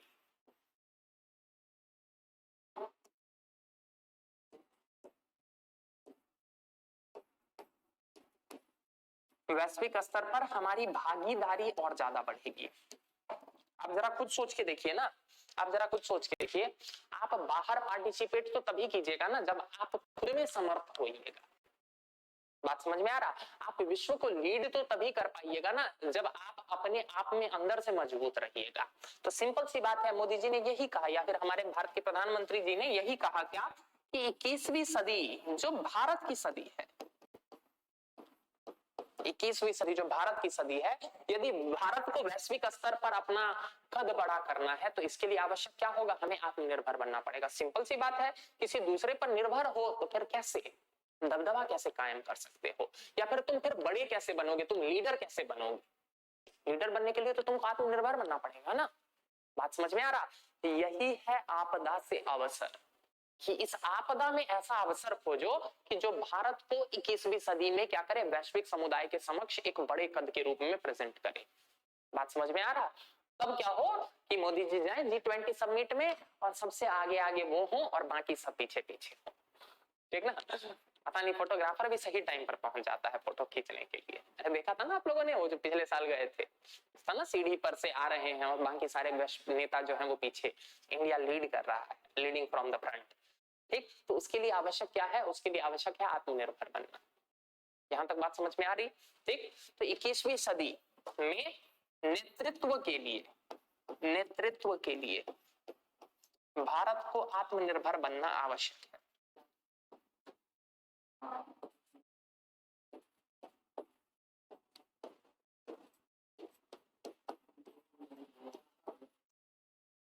आप ऐसे भी समझिए ना, इस बात को आप ऐसे भी समझिए कि यदि आप आत्मनिर्भर नहीं है तो सामने वाला आपके ऊपर दबाव बनाता रहेगा। सिंपल सी बात है। अब जरा सोच के देखिए, हम जो है वो फाइटर प्लेन खुद अगर नहीं बना पाएंगे तो अमेरिका हमें बोलेगा ना, अमेरिका हमें बोलेगा क्या कि हम लॉकहीड मार्टिन से दिलवा देंगे, लेकिन तुम्हें क्या करना पड़ेगा? तुम्हें रसिया से तेल खरीदना बंद करना पड़ेगा। दिख रहा है? हमारे डोमेस्टिक, हमारे अपने संप्रभुता के अंदर अगर हम किसी और के ऊपर निर्भर हैं तो बट ऑब्वियस है कि वो अपनी बात मनवाने की कोशिश करेगा कि नहीं करेगा, ठीक ना। तो आत्मनिर्भर बनना इसलिए जरूरी है, ठीक ना। इजराइल क्या बोलेगा? इजराइल बोलेगा क्या कि हम ड्रोन देने तो वाले थे, लेकिन जरा देख लीजिएगा कि वो जो ईरान से जो आप ट्रेड कर रहे हैं ना, उसका जरा देख लीजिएगा। तो मजबूर होना पड़ेगा। क्यों? क्योंकि आप आत्मनिर्भर नहीं है। आपकी पर्सनल लाइफ से भी संबंधित ये फिलॉसफी आपको इसी से आप समझ लीजिए कि अगर आप किसी के ऊपर निर्भर हैं तो बट ऑब्वियस है क्या कि वो बदले में आपसे अपनी बातें आप पर आपके ऊपर दबाव बनाएगा ही बनाएगा, ठीक ना। तो इसीलिए आत्मनिर्भर बनिए, चाहे आप अपने निजी जीवन की बात हो चाहे भारत की बात हो, आत्मनिर्भर बनना बहुत आवश्यक है, ठीक ना। तो ये है क्या है आत्मनिर्भर से संबंधित संकल्पना। आई होप अब आपको समझ में आ गया होगा कि आत्मनिर्भर का मतलब क्या है, ऑब्जेक्टिव क्या है, उद्देश्य क्या है, ठीक है ना। अब जरा समझते हैं कि इस आत्मनिर्भर भारत के क्या क्या पिलर्स हैं। उसी में बताया गया है, मतलब मोदी जी का जो भाषण था ना, अभिभाषण था या फिर जो, इसमें बताया गया है कि ये जो आत्मनिर्भर भारत बनेगा ना, भारत जो ये आत्मनिर्भरता प्राप्त करेगा, इसके 5 पिलर होंगे। इन 5 पिलर के बेसिस पर, इन 5 स्तंभों पर यह आत्मनिर्भर भारत खड़ा होगा।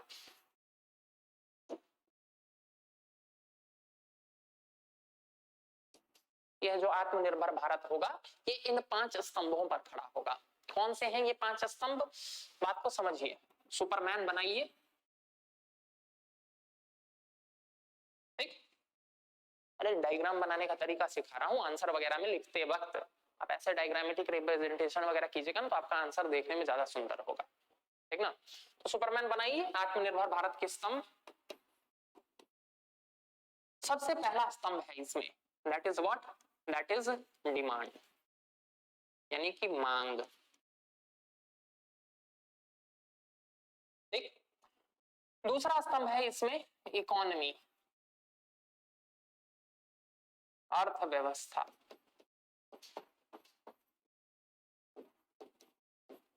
दूसरा स्तंभ कौन सा है, अर्थव्यवस्था। तीसरा स्तंभ है इसमें टेक्नोलॉजी,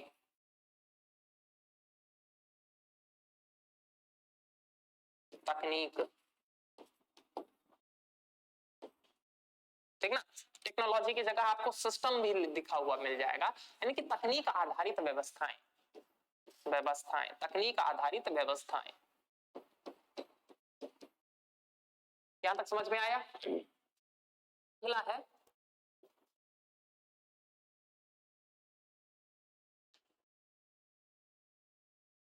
इसको थोड़ा सा दूर करता हूं, 5 स्तंभ। अगला है इंफ्रास्ट्रक्चर, यानी कि अवसंरचना।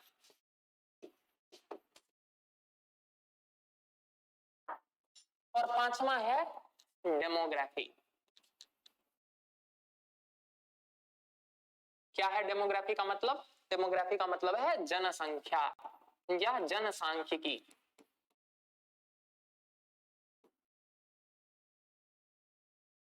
ये 5 स्तंभ हैं, इन्हीं 5 स्तंभों पर आधारित है हमारा आत्मनिर्भर भारत का स्वप्न, ठीक ना। यानी कि भारत आत्मनिर्भर कैसे बनेगा,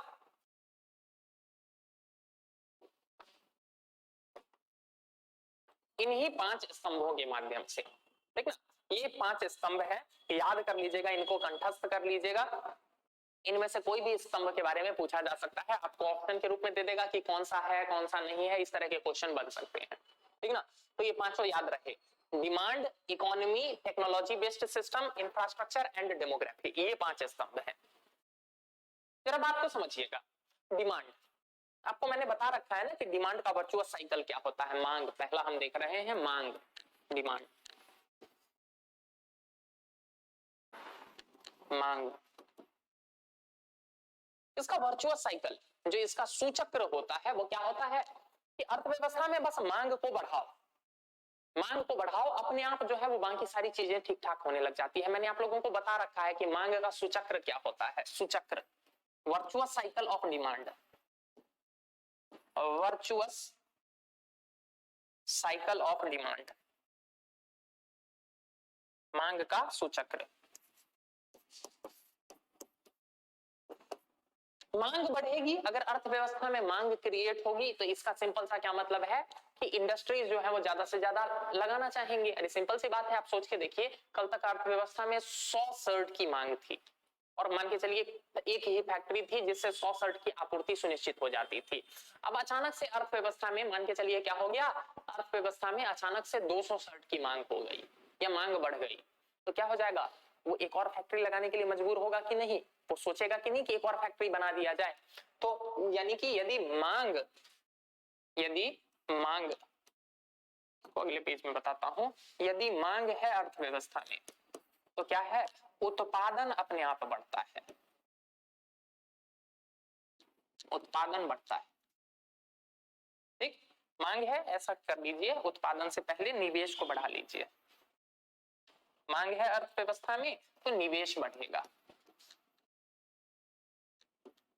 ये पॉइंट समझ में आया? अरे सिंपल सी बात है, 260 के लिए मैं एक और फैक्ट्री लगाऊंगा, निवेश बढ़ेगा।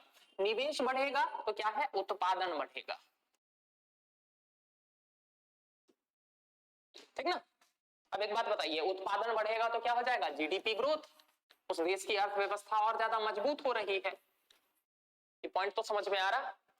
इस पूरे चक्र को समझ लीजिएगा, मैं बोल रहा हूं इकोनॉमी समझना ऐसे ही होता है, आप एक चीज से दूसरी चीज को रिलेट करके समझते हैं। ठीक ना? तो मैं क्या बोल रहा हूं, मांग बढ़ा तो निवेश बढ़ा, निवेश बढ़ा तो उत्पादन बढ़ा। अब जरा सोच के देखिए, उत्पादन बढ़ने के कारण क्या हो जाएगा, रोजगार भी तो बढ़ेगा। अरे पहले एक फैक्ट्री थी, अब 2 फैक्ट्री हो गई, तो रोजगार भी तो बढ़ा। ये पॉइंट समझ में आया? अब अगर रोजगार बढ़ा तो लोगों के पास पैसा आ गया, लोगों के हाथ में पैसा बढ़ा। ये पॉइंट समझ में आ रहा है? कल तक हम बेरोजगार थे तो हाथ में पैसा नहीं था, आज मान के चलिए मेरे पास रोजगार है तो क्या हो गया, मेरे पास पैसा आ गया ना। मेरे पास पैसा आएगा तो मैं क्या करूंगा, और ज्यादा मांग क्रिएट करूंगा। ये पॉइंट समझ में आया? मैं और ज्यादा मांग क्रिएट करूंगा। यही है सुचक्र, देख रहे हैं, ये चक्र चलता जाएगा चलता जाएगा चलता जाएगा, और क्या होगा, इससे जीडीपी ग्रोथ होता जाएगा होता जाएगा होता जाएगा। बात समझ में आ रहा? तो इसीलिए मांग आवश्यक है। इतना ही नहीं, इस पूरे सेटअप में आप एक और चीज लिंक खोज सकते हैं ना, कि उत्पादन बढ़ेगा तो उत्पादन बढ़ने के कारण क्या हो जाएगा, सरकार के पास जो है वो कर ज्यादा आएगा, सरकार के पास कर ज्यादा आएगा। ये बात समझ में आ रही है? सरकार के पास कर क्यों ज्यादा आएगा, कल तक मान के चलिए एक फैक्ट्री थी तो प्रॉफिट मेरा कम था, प्रॉफिट मेरा कम था तो टैक्स मैं कम देता था, कम देता था टैक्स। अब मान के चलिए फैक्ट्री ज्यादा हो गई, मेरा प्रॉफिट ज्यादा है तो मैं टैक्स भी ज्यादा दे रहा हूं। सरकार के पास कर ज्यादा है तो सरकार क्या करेगी, कल्याणकारी योजनाओं में ज्यादा खर्च करेगी। अरे सारा का सारा चुनाव लड़ने में थोड़ी लगा देगी। आप लोग ऑफेंड नहीं होइएगा, ठीक ना? यहाँ जो भी बातें होती है राजनीतिक से संबंधित, वो सारी जो होती है बस क्लास को इंटरेस्टिंग बनाने के उद्देश्य से होती है। उसका जो है वो मेरे या आपके राजनीतिक विचारधारा से कोई लेना देना नहीं है, ठीक ना? उसका कोई संबंध नहीं है। यदि ऐसा कोई संबंध होता है तो उसे महज एक संयोग समझा जाए। कुछ सुना सुना सा लग रहा है, हाँ? ठीक ना? तो कल्याणकारी योजनाएं चालू करेंगी। अब जरा सोच के देखिए, कल्याणकारी योजनाएं चालू करेगी, अब संरचना पर निवेश बढ़ाएगी, इन सब से क्या होगा, फिर से मांग बढ़ेगा। इससे क्या होगा, फिर से मांग बढ़ेगा। इसी को क्या कहते हैं, मांग का सुचक्र। This is what is known as the virtuous cycle of demand. इसी को क्या कहते हैं, मांग का सुचक्र। दूसरा स्तंभ, दूसरा स्तंभ क्या है, दूसरा स्तंभ है अर्थव्यवस्था।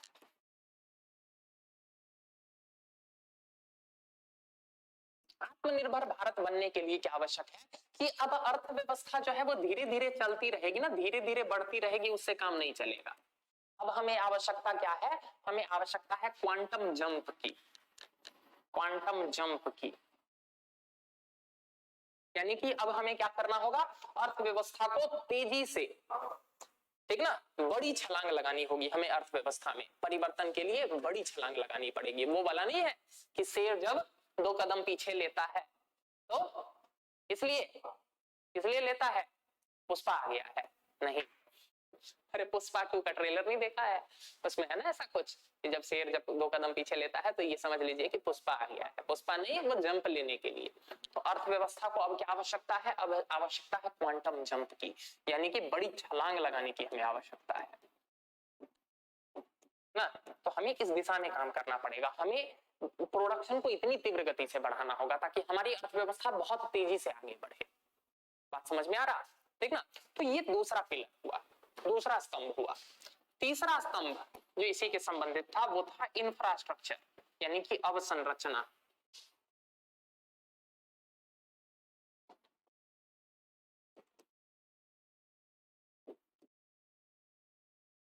अवसंरचना की बात करें तो इस स्तंभ के रूप में कहा गया है कि हमें ऐसे इंफ्रास्ट्रक्चर को अब क्रिएट करना है भारत में जो भारत की पहचान बने, जो भारत की पहचान बने, यानी कि हमें वर्ल्ड क्लास इंफ्रास्ट्रक्चर पर काम करना है, हमें वैश्विक स्तर की अवसंरचना को का निर्माण करना है जो भारत की पहचान बने, आधुनिक भारत की जो पहचान बने, ठीक ना। तो आधुनिक भारत की पहचान बनने वाली अवसंरचना का निर्माण करना।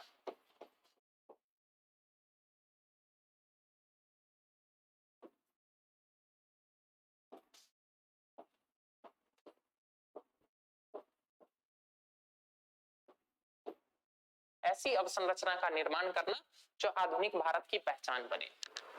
अगले की यदि हम बात करें, चौथे की यदि हम बात करें तो चौथा नहीं, हाँ चौथे की यदि हम बात करें तो चौथा है टेक्नोलॉजी बेस्ड सिस्टम, यानी कि तकनीक आधारित व्यवस्था।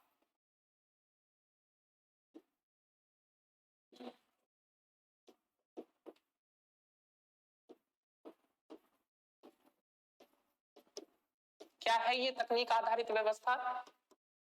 यानी कि भारत में तकनीकी विकास पर बल देने की आवश्यकता है। तकनीकी ऐसी ऐसे व्यवसायों को या ऐसे क्षेत्रों को हमें बढ़ावा देना है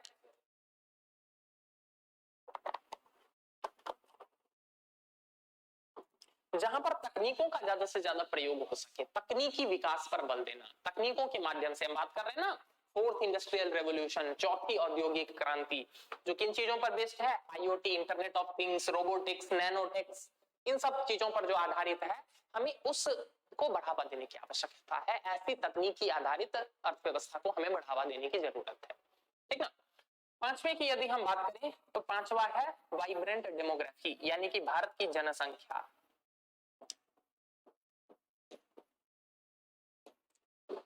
आपको पता है ना, भारत भारत विश्व की सबसे बड़ी अर्थव्यवस्था, सबसे विश्व में जनसंख्या के आधार पर सबसे बड़ा देश बन गया है, ठीक ना। जनसंख्या के आधार पर हमने चीन को पीछे छोड़ दिया है ऑफिशियली।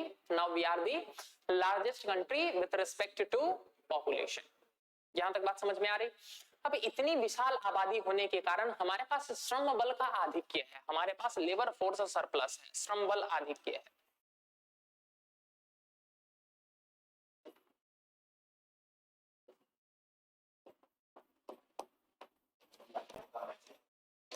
अब ऐसी परिस्थिति में ये जो स्तंभ है ये हमें क्या बता रहा है? ये हमें बता रहा है कि भारत को आवश्यकता है कि इस श्रम बल का फायदा ले। इस श्रम बल का फायदा हम कैसे ले पाएंगे? जब हम अपनी जनसंख्या को स्किल्ड बना पाएंगे, जब हम उन्हें क्या बना पाएंगे? हम उन्हें कौशल, हम उन्हें कुशल बना पाएंगे, तभी तो हम इसका फायदा ले पाएंगे। केवल भारत के स्तर पर ही नहीं, भारत के स्तर पर तो इसका फायदा मिलेगा ही, ये हमारे विश्व स्तर पर हमारी संस्कृति, हमारी पहचान को आगे बढ़ाने में भी ये मदद करेगी। ये बात समझ में आ रहा? ठीक ना। सॉफ्ट पावर, रेमिटेंस वगैरह बहुत सारे फायदे इससे मिलेंगे। तो पांचवा पायदान यही है क्या कि हम क्या करेंगे? अपनी जनसंख्या को ऊर्जा के स्रोत के रूप में या देश की अर्थव्यवस्था को आगे बढ़ाने के लिए प्रयोग करेंगे। ये बात समझ में आई?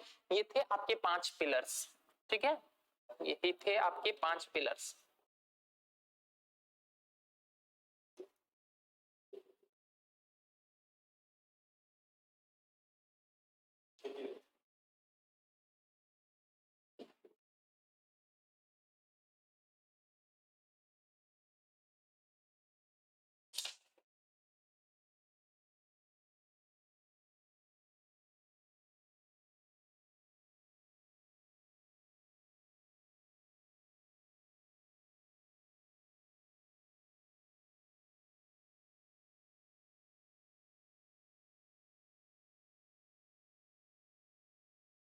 दिखा रहा हूँ, इमेज दिखा रहा हूँ।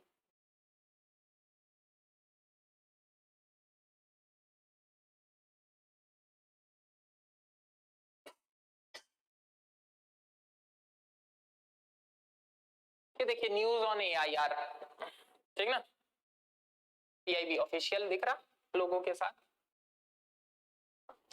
क्या है बात? यहां पर बात को समझिएगा। आत्मनिर्भर भारत अभियान,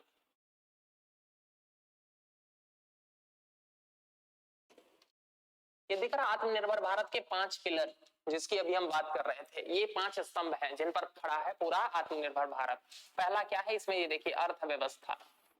अर्थव्यवस्था में क्या कर रहे हैं, quantum jump, non increment changes, ठीक ना, यानी कि हमें अब जंप करना है, धीरे धीरे नहीं बढ़ना है।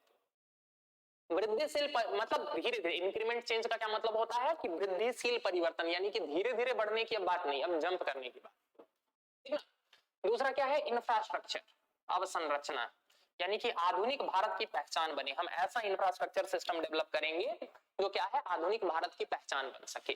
तीसरा क्या है, सिस्टम। कौन सा सिस्टम, टेक्नोलॉजी ड्रिवन, यानी कि तकनीक पर चलने वाले सिस्टम्स, इनको डेवलप करना, ऐसी व्यवस्था, ऐसे तंत्र का विकास करना जो किस पर आधारित हो, जो तकनीकों पर आधारित हो, टेक्नोलॉजी पर आधारित हो, ऐसे तंत्र का निर्माण करना। यहां तक बात समझ में आई। चौथा पिलर, डेमोग्राफी, यानी कि जनसंख्या, सबसे बड़े लोकतंत्र की वाइब्रेंट डेमोग्राफी, यानी कि हम अपनी जनसंख्या का जितना ज्यादा से ज्यादा जो है वो प्रयोग कर सके विकास में, उसका हम प्रयोग करेंगे। और पांचवा क्या है, पांचवा है डिमांड। डिमांड और सप्लाई चेन का पूरी क्षमता से उपयोग, जितना ज्यादा से ज्यादा डिमांड क्रिएट कर सकें और उस डिमांड को मीट करने के लिए क्या करें, हम जितना ज्यादा ये कर सके, मतलब सप्लाई चेन को रोबस्ट कर सके, ठीक है। तो ये थे आत्मनिर्भर भारत के 5 पिलर्स। आगे बढ़े। इसी आत्मनिर्भर भारत में 4L की भी बात की गई है। 4L क्या है, 4L की बात की गई है। ये 4L क्या है, जरा ये बात समझिएगा। 4L में पहला L है लैंड, यानी कि भूमि। दूसरा L है इसी में लेबर, यानी कि श्रम। तीसरा L है इसी में, that is what, that is liquidity.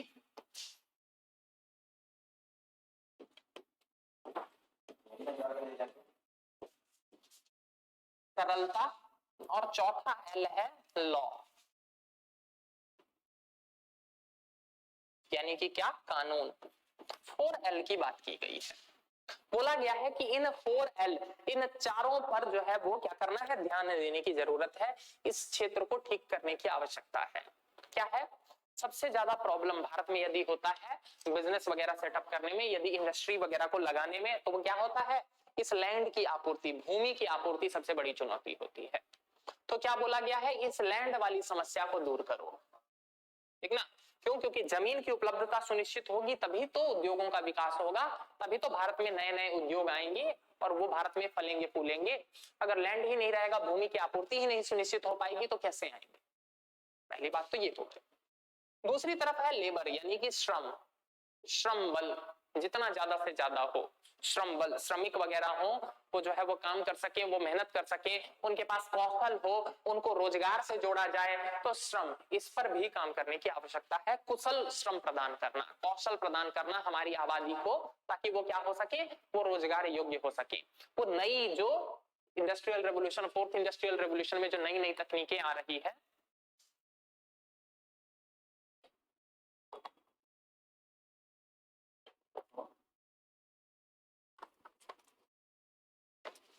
इस दिशा में क्या कर सके, वो काम कर सके। ये हो गया दूसरा।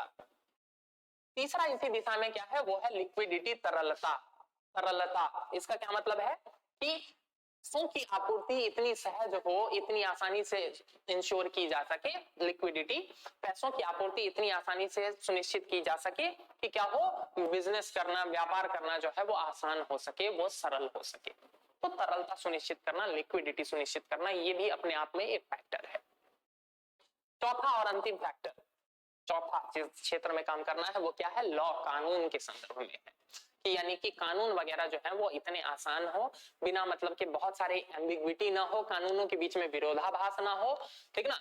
पता है ना आपको, भारत में कई सारे कानून थे श्रम से संदर्भ में, अब तो धीरे धीरे काम किया जा रहा है और इन सभी श्रम से संबंधित कानूनों को 4 लेबर कोड में कन्वर्ट किया जा रहा है, ठीक ना।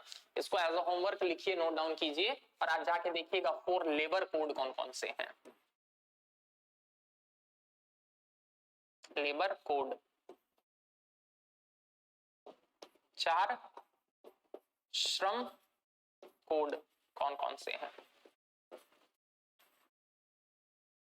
ठीक, तो इस दिशा में काम करने की बात की जा रही है, इन 4 L पर काम करने की बात की जा रही है। यहां तक बात समझ में आई। इस आत्मनिर्भर भारत अभियान के अंतर्गत 20 लाख करोड़ के पैकेज की घोषणा की गई।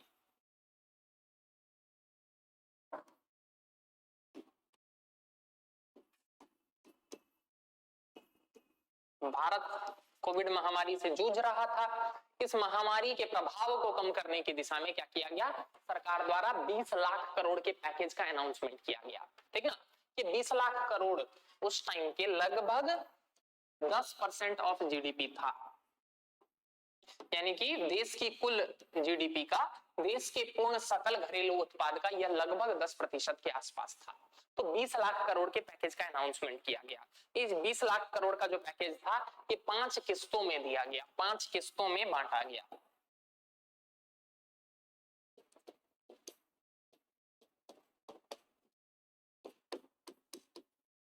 जिसके माध्यम से क्या किया गया, जिसके माध्यम से अर्थव्यवस्था में विकास को बढ़ावा देने के लिए या फिर आपदा को अवसर में परिवर्तित करने की दिशा में काम किया गया।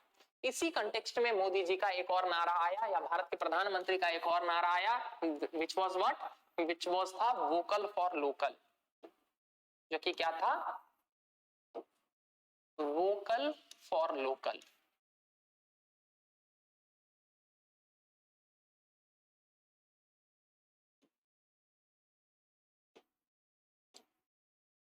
वोकल फॉर लोकल मतलब क्या है, वोकल फॉर लोकल का, वोकल फॉर लोकल का मतलब है कि हम अपने स्थानीय उत्पादों को बढ़ावा दें।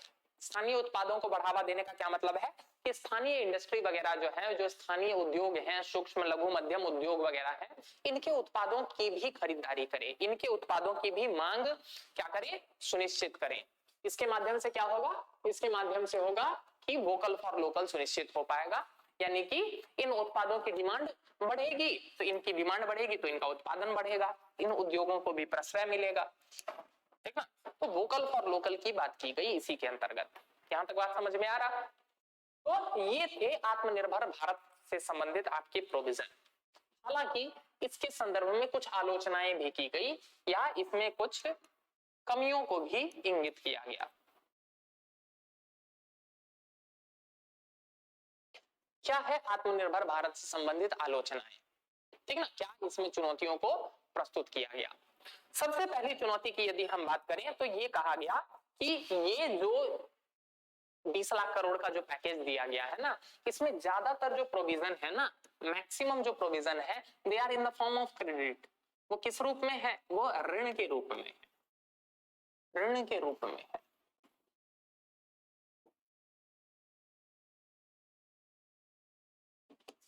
यानी कि ये बोल दिया गया क्या कि एमएसएमई, बैंकों को ये बोल दिया गया कि तुम एमएसएमई को कर्ज दो, अगर वो डिफॉल्ट करती है तो हम दे देंगे तुमको।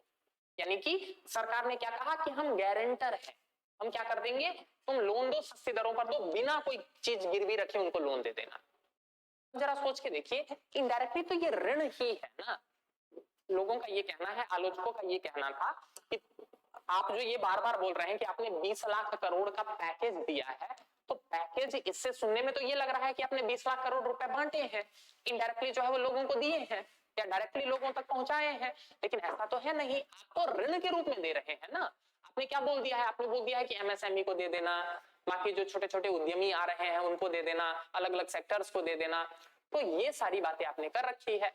अब अगर इसमें इसको आप बोलेंगे क्या कि ये पैकेज है, तो ये तो अपने आप में गलत है।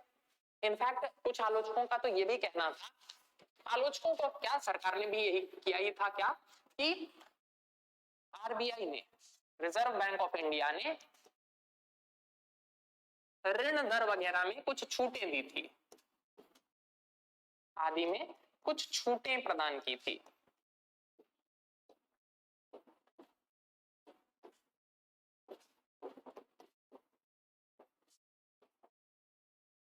इन सब को भी क्या कर लिया गया, इस आत्मनिर्भर भारत के पैकेज में जोड़ लिया गया। तो आलोचकों का ये कहना था कि मतलब ये क्या तरीका हुआ, तुम 20 लाख करोड़ पुराने के चक्कर में या 10% बताने के चक्कर में सब चीज को जोड़ ले रहे हो। बात समझ में आया? तो आलोचकों का दूसरा तर्क ये भी था। तीसरे तर्क की यदि हम बात करें आलोचकों की, तो तीसरा तर्क आलोचकों का इस कंटेक्स्ट में था, वो ये था कि ज्यादातर जो इसके प्रोविजन है ना, they are long term major.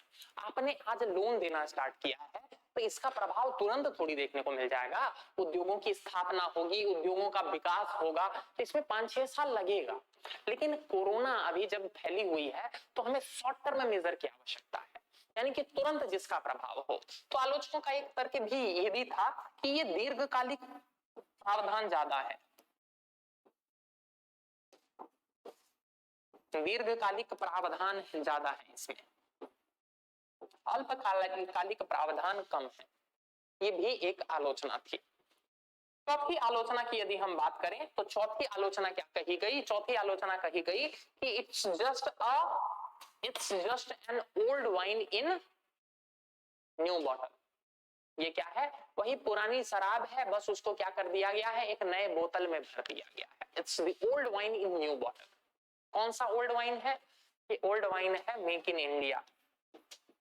यानी कि क्या किया गया है, उसी मेक इन इंडिया को रीपैकेज कर दिया गया है, फिर से एगो नया नाम के साथ लॉन्च करने की बात की जा रही है। क्योंकि मेक इन इंडिया बहुत ज्यादा सफल हो नहीं पाया, तो इसीलिए क्या किया गया है, उसी में थोड़ा मोड़ा बदलाव कर दिया गया है और उसी को एक नया फिर से आत्मनिर्भर भारत अभियान बोल के चिपका रहे हैं। लोगों के ये तर्क थे। आप बिल्कुल लिख सकते हैं इसको। आपसे पूछा जा सकता है कि 3 साल हो गया है, क्या रहा, ठीक ना, एक समीक्षात्मक मूल्यांकन प्रस्तुत करें, तो आपके पास ये पॉइंट्स होने चाहिए, ठीक ना। यहां तक बात समझ में आई? यार देखिए, दोनों बातें थी इसमें। देख, इससे भारत बट ऑब्वियस है आत्मनिर्भरता की ओर भी बढ़ रहा था, और ऐसा नहीं है कि खाली जो है वो इसके अंतर्गत जो थे वो लाभ दीर्घकालिक ही थे, लघुकालिक भी, अल्पकालिक भी लाभ थे। जैसे कि एक बात बताइए, कोविड महामारी के दौरान जो प्रधानमंत्री गरीब कल्याण अन्न योजना, मैं पढ़ा चुका हूं, अन्न योजना, ये जो है इसके अंतर्गत जो सरप्लस 5 केजी अनाज और 1 केजी दाल दिया गया, वो भी तो मुफ्त था ना। तो उसके लिए भी तो पैसा इसी फंड से आ रहा था ना, यही जो 20 लाख करोड़ का पैकेज है, ठीक ना। इसके अलावा आपने सुना होगा कि जनधन खाता धारकों के अकाउंट में कुछ पैसा पहुंचा, शायद 1000 रुपया के आसपास पहुंचा था। अब एक बात बताइए, ये भी तो एक तरह से इसी पैकेज का पार्ट है ना। तो ऐसा नहीं है कि केवल दीर्घकालिक उपायों पर ही काम किया गया था, अल्पकालिक उपाय भी थे, जैसे कि प्रधानमंत्री गरीब कल्याण अन्न योजना, जनधन खाता धारकों,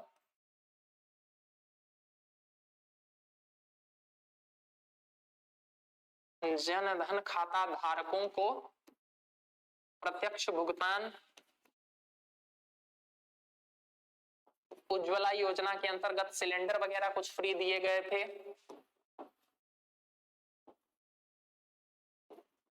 ठीक ना। अरे ये वो वाले सिलेंडर थे जो खाना बनाने के लिए थे, वो बैठने वाले नहीं, ठीक ना। और उज्ज्वला योजना के अंतर्गत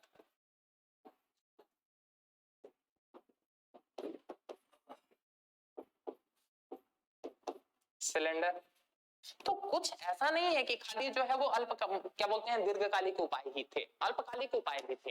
लेकिन बट ऑब्वियस है कि यदि आप आत्मनिर्भरता की बात कर रहे हैं, मतलब आपका कंक्लूजन इसी दिशा में होना चाहिए कि लेकिन जब आप आत्मनिर्भरता की बात कर रहे हैं तो आत्मनिर्भरता रातों रात नहीं आती है, आत्मनिर्भरता हासिल करने में टाइम लगता ही है। तो बट ऑब्वियस है क्या कि इसके प्रोविजन कुछ दीर्घकालिक रहेंगे ही और जिनका प्रभाव धीरे धीरे देखने को मिलेगा, ठीक ना। फिर आप कंक्लूड कीजिएगा आराम से क्या कि हाँ ठीक है, इस दिशा में कदम बढ़ा रहे हैं, धीरे धीरे देखते हैं, अभी प्रभाव पूरी तरह से दिखने में कुछ और समय की आवश्यकता होगी, कुछ और टाइम लगेगा। हाँ, यद्यपि बट ऑब्वियस है क्या कि हम पॉजिटिव वे में बढ़ रहे हैं। क्यों? क्योंकि हमारा जीडीपी ग्रोथ रेट जो है वो विश्व में सबसे ज्यादा है।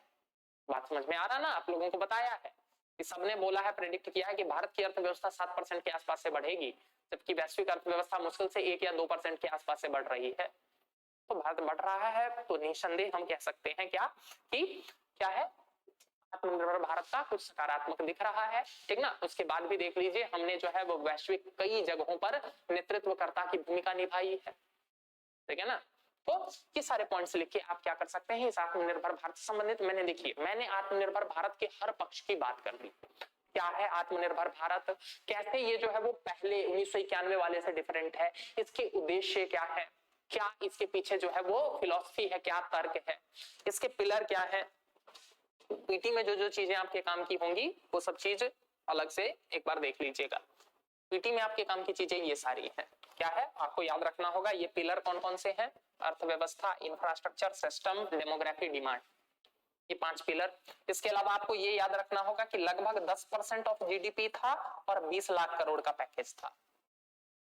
ठीक, अगला क्या आपको ध्यान देना होगा, आपको ध्यान देना होगा ये है 4L, land, labour, liquidity and law.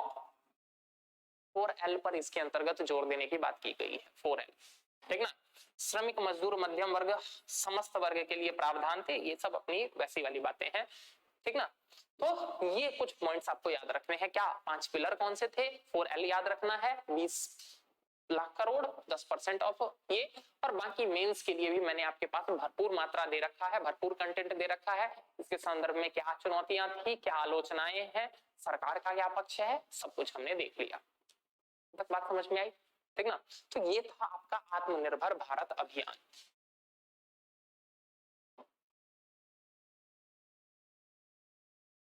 ये क्या था, आत्मनिर्भर भारत अभियान। यहां तक क्लियर है, यहां तक कोई दिक्कत नहीं।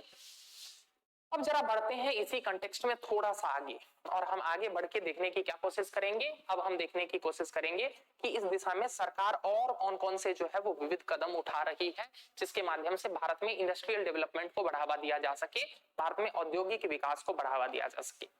इसी कंटेक्स्ट में एक महत्वपूर्ण जो प्रोविजन लिया गया है, एक महत्वपूर्ण कदम जो सरकार द्वारा लिया गया है, वो है नेशनल मोनेटाइजेशन पाइपलाइन, राष्ट्रीय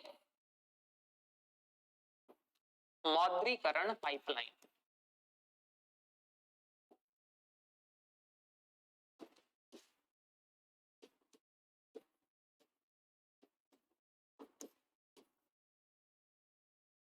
राष्ट्रीय मौद्रीकरण पाइपलाइन, वेरी वेरी इंपॉर्टेंट। क्या है राष्ट्रीय मौद्रीकरण पाइपलाइन, बात को जरा समझिएगा। मौद्रीकरण का मतलब क्या होता है, मौद्रीकरण का मतलब सिंपल सा होता है क्या, कि पैसों, मतलब जो एसेट है आपके पास, जो संपत्ति है, उससे पैसा जनरेट करना, यानी कि संपत्ति के माध्यम से पैसा जनरेट करना।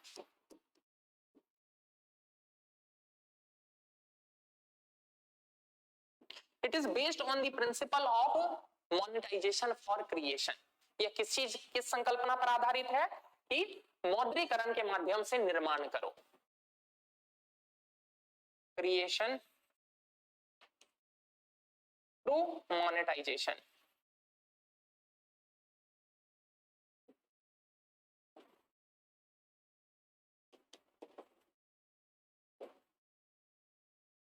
यानी कि मौद्रीकरण के माध्यम से निर्माण, इसको ऐसे लिख लीजिएगा, ये मौद्रीकरण के माध्यम से निर्माण की संकल्पना पर आधारित है।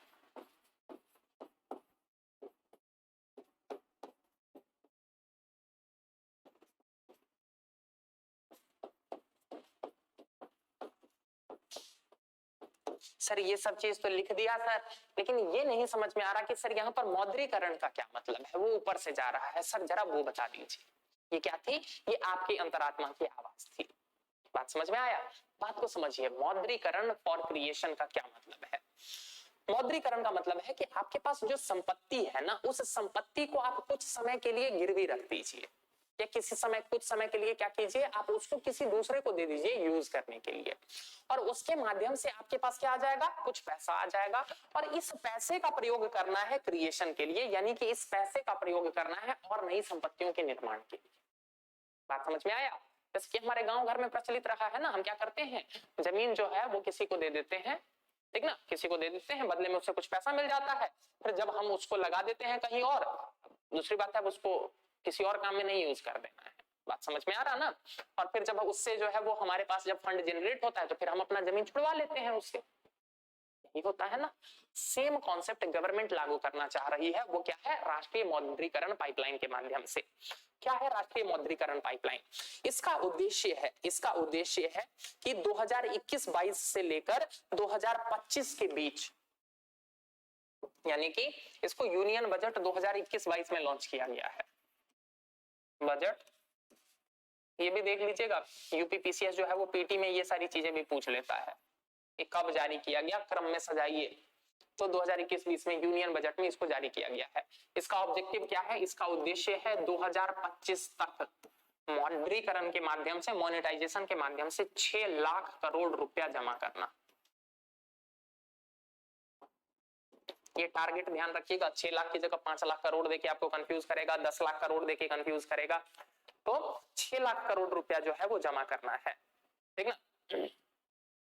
इसके द्वारा ये करवाया जाएगा, पूरा सेटअप जो है वो नीति आयोग देखेगी पूरे चीज को, नीति आयोग जो है वो इस पूरे चीज को देखेगी। क्या करना है, करना क्या है कि भारत में जो क्या है, जो भी काम मतलब ठीक ठाक संपत्ति है, ऐसी संपत्ति जो क्या कर रही है, जो आज वर्किंग है, जिससे जो है वो रेवेन्यू जनरेट हो रहा है, ऐसा नहीं घाटे वाला नहीं। डिसइन्वेस्टमेंट जब हम पढ़ रहे थे वहां घाटा वाला था और वहां पर सीधे दे दिया जा रहा था, यहाँ दिया नहीं जाएगा, यहाँ क्या किया जाएगा, यहाँ लीज पे दिया जाएगा, कुछ समय के लिए लीज पर दिया जाएगा।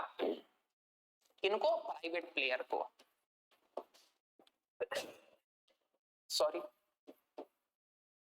यानी कि निजी क्षेत्र को लीज पर दे दी जाएगी वो संपत्ति, कुछ समय के लिए तुम चलाओ और बदले में क्या करो, हमें यूजर चार्ज देते रहो, मैं क्या करो, यूजर चार्ज देते रहो, उतने दिन तुम उससे लाभ कमाना, कोई दिक्कत नहीं है। जैसे मान के चलिए क्या है, हमने बना दिया है लखनऊ आगरा एक्सप्रेस वे, अब सरकार ये बोले कि ऐसा करते हैं, इसको दें, अडानी अंबानी को नहीं देंगे, आप लोग फिर बोलिएगा क्या कि नहीं गलत हो रहा है, किसी दूसरी कंपनी को, मान के चलिए एल&टी को दे दिया, ठीक ना, लाफार्ज एंड ट्यूब्रो, ऐसे वो बनाती है, हमने उसी को दे दिया। ऐसा करो कि अगले 20 साल तक तुम इसको ऑपरेट करना और इससे जो तुमको रेवेन्यू जनरेट हो तुम अपना टोल वगैरह कलेक्ट करना, लेकिन हमें एक मुश्त इतना पैसा देना पड़ेगा तुमको।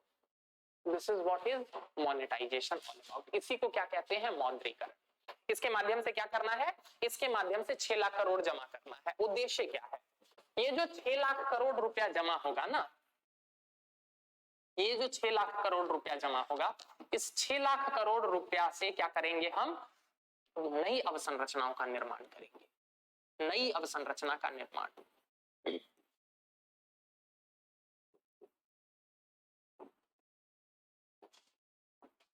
अब जरा सुनिए, यदि ये नई अवसंरचनाओं का निर्माण होगा तो इससे क्या होगा, इससे रोजगार उत्पन्न होंगे, इससे रोजगार उत्पन्न होंगे,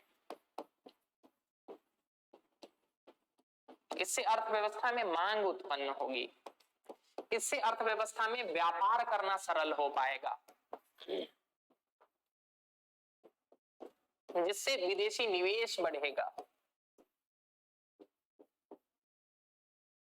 ये सारे इससे फायदे होंगे। अवसंरचना विकास से लोगों का जीवन आसान होगा, ईज ऑफ लिविंग आएगी, जीवन आसान,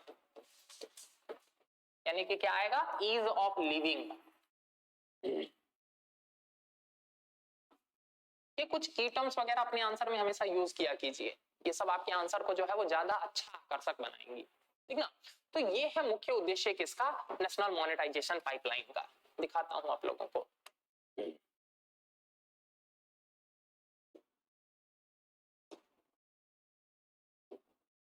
एक चीज ध्यान रखिएगा, घाटे वाले संपत्तियों को नहीं दिया जाएगा, और दूसरा चीज ध्यान रखिएगा कि अधिकार, रेवेन्यू के बस अधिकार दिए जाएंगे, संपत्ति बेची नहीं जा रही है, ठीक ना, लीज पर दी जा रही है, ओनरशिप राइट का ट्रांसफर नहीं होगा, ठीक ना, स्वामित्व का ट्रांसफर बिल्कुल नहीं होगा, संपत्ति हमारी ही रहेगी, कुछ समय के लिए बस तुमको अपॉइंट किया जा रहा है ऑपरेटर के रूप में, तुम मैनेज कर रहे हो, प्रबंधक के रूप में अपॉइंट किया जा रहा है, संपत्ति पर स्वामित्व हमेशा सरकार का ही रहेगा, तुम बिक नहीं रहा है।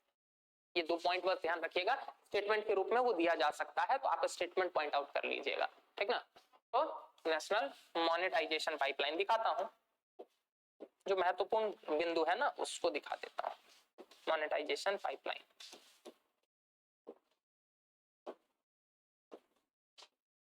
एनएमपी, सारे कोचिंग वाले ही स्टार्टिंग में तो भर देते हैं। ये देखिए इंडियन gov.in, देख रहा, ये यही स्रोत है, सबने जो है ना वो यहीं से कॉपी पेस्ट कर रखा है, मैं आपको इसीलिए गंगोत्री ही दिखाता हूं सीधे, ठीक ना। ये देखिए क्या है, नेशनल मॉनेटाइजेशन पाइपलाइन, राष्ट्रीय मौद्रीकरण योजना, हिंदी में नहीं हो सकता, हिंदी है तो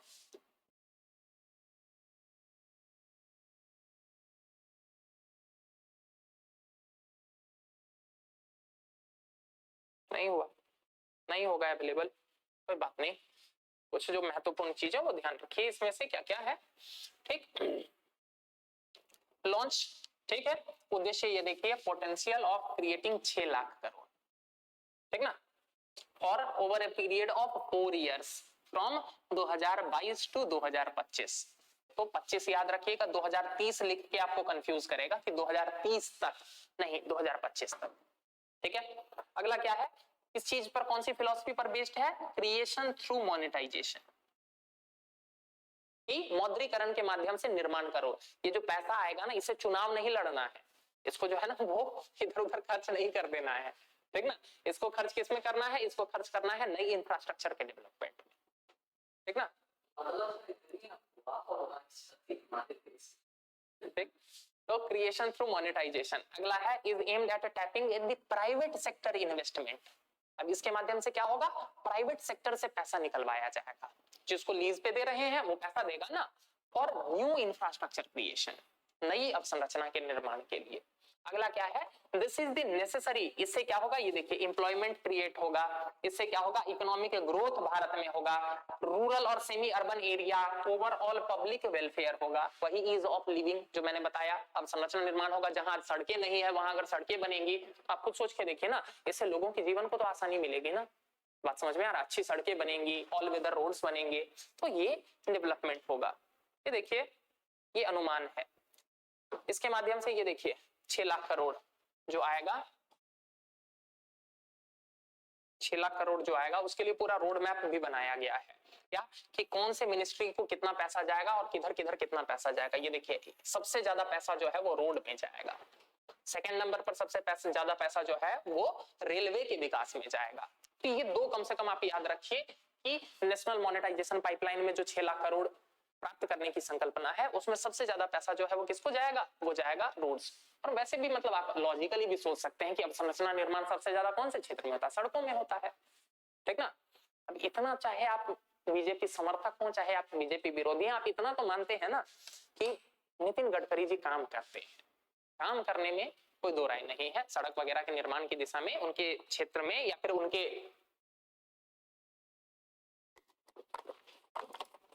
अंतर्गत काम हो रहा है, ठीक ना। तो उसी को बढ़ावा और देने के लिए ये देखिए रोडवेज और रेलवेज, फिर उसके बाद power transmission, power generation, natural gas pipeline, ये आवश्यकता याद नहीं करने की, आपको जरूरत नहीं है याद करने की, आपको जो काम था वो मैं बता चुका हूं, एक तो ये 6 लाख करोड़ और एक ये 4। यहां तक बात समझ में आया। अब देखिए इसमें एक और चीज जो आपको दिखाना बहुत जरूरी है, जिसके संदर्भ में अफवाहें होती हैं, वो देख लीजिए यहां। और ये देखिए it is the monetisation of rights, यह बस अधिकार दिया गया है, नॉट ओनरशिप, ठीक ना, स्वामित्व नहीं दिया गया है, ठीक ना, बस अधिकार दिया गया है कि हाँ कुछ समय के लिए तुमको दे दिया है, तुम अपना चलाओ, ठीक ना, अधिकार नहीं दिया गया है, ठीक ना। आगे देख लीजिए क्लियरली लिखा हुआ है, एसेट्स, ये जो संपत्तियां होंगी ना, ये handed back to the government at the end of transactional life, यानी कि जितने समय के लिए डील हुआ है वो डील जैसे ही समाप्त होगा कि संपत्ति जो है वो गवर्नमेंट को हैंड ओवर करनी पड़ेगी वापस। ये पॉइंट भी क्लियर हुआ।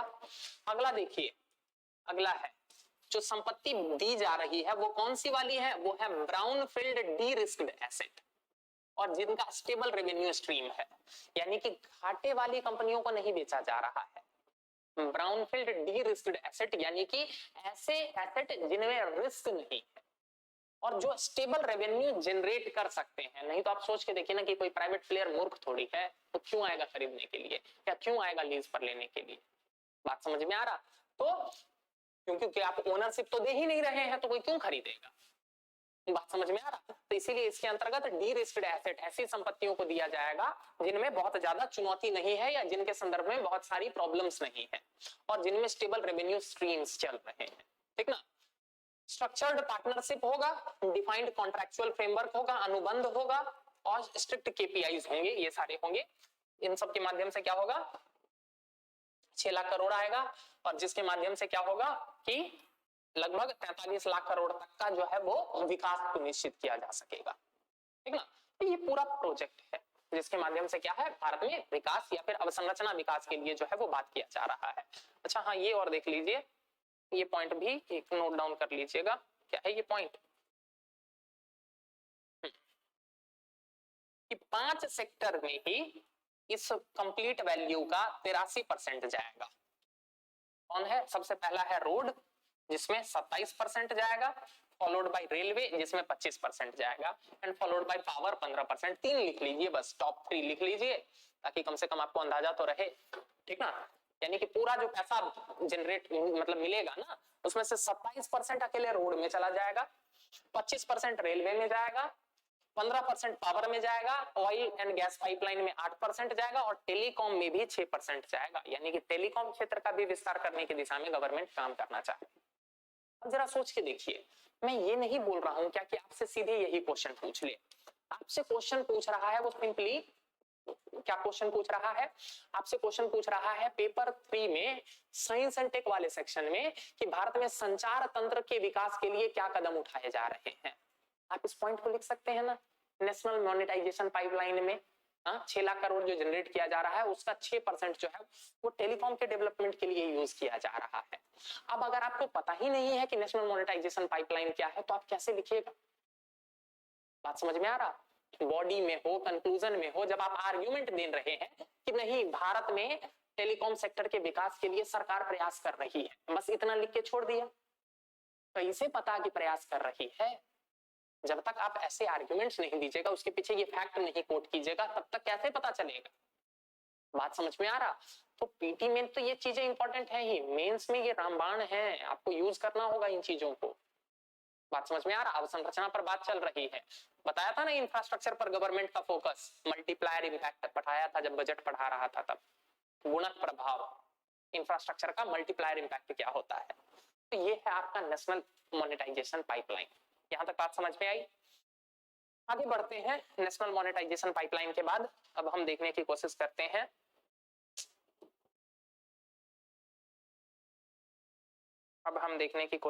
हैं नेशनल इंफ्रास्ट्रक्चर पाइपलाइन। हल्का सा शॉर्ट में बता देता हूं, नेशनल इंफ्रास्ट्रक्चर पाइपलाइन, राष्ट्रीय अवसंरचना पाइपलाइन।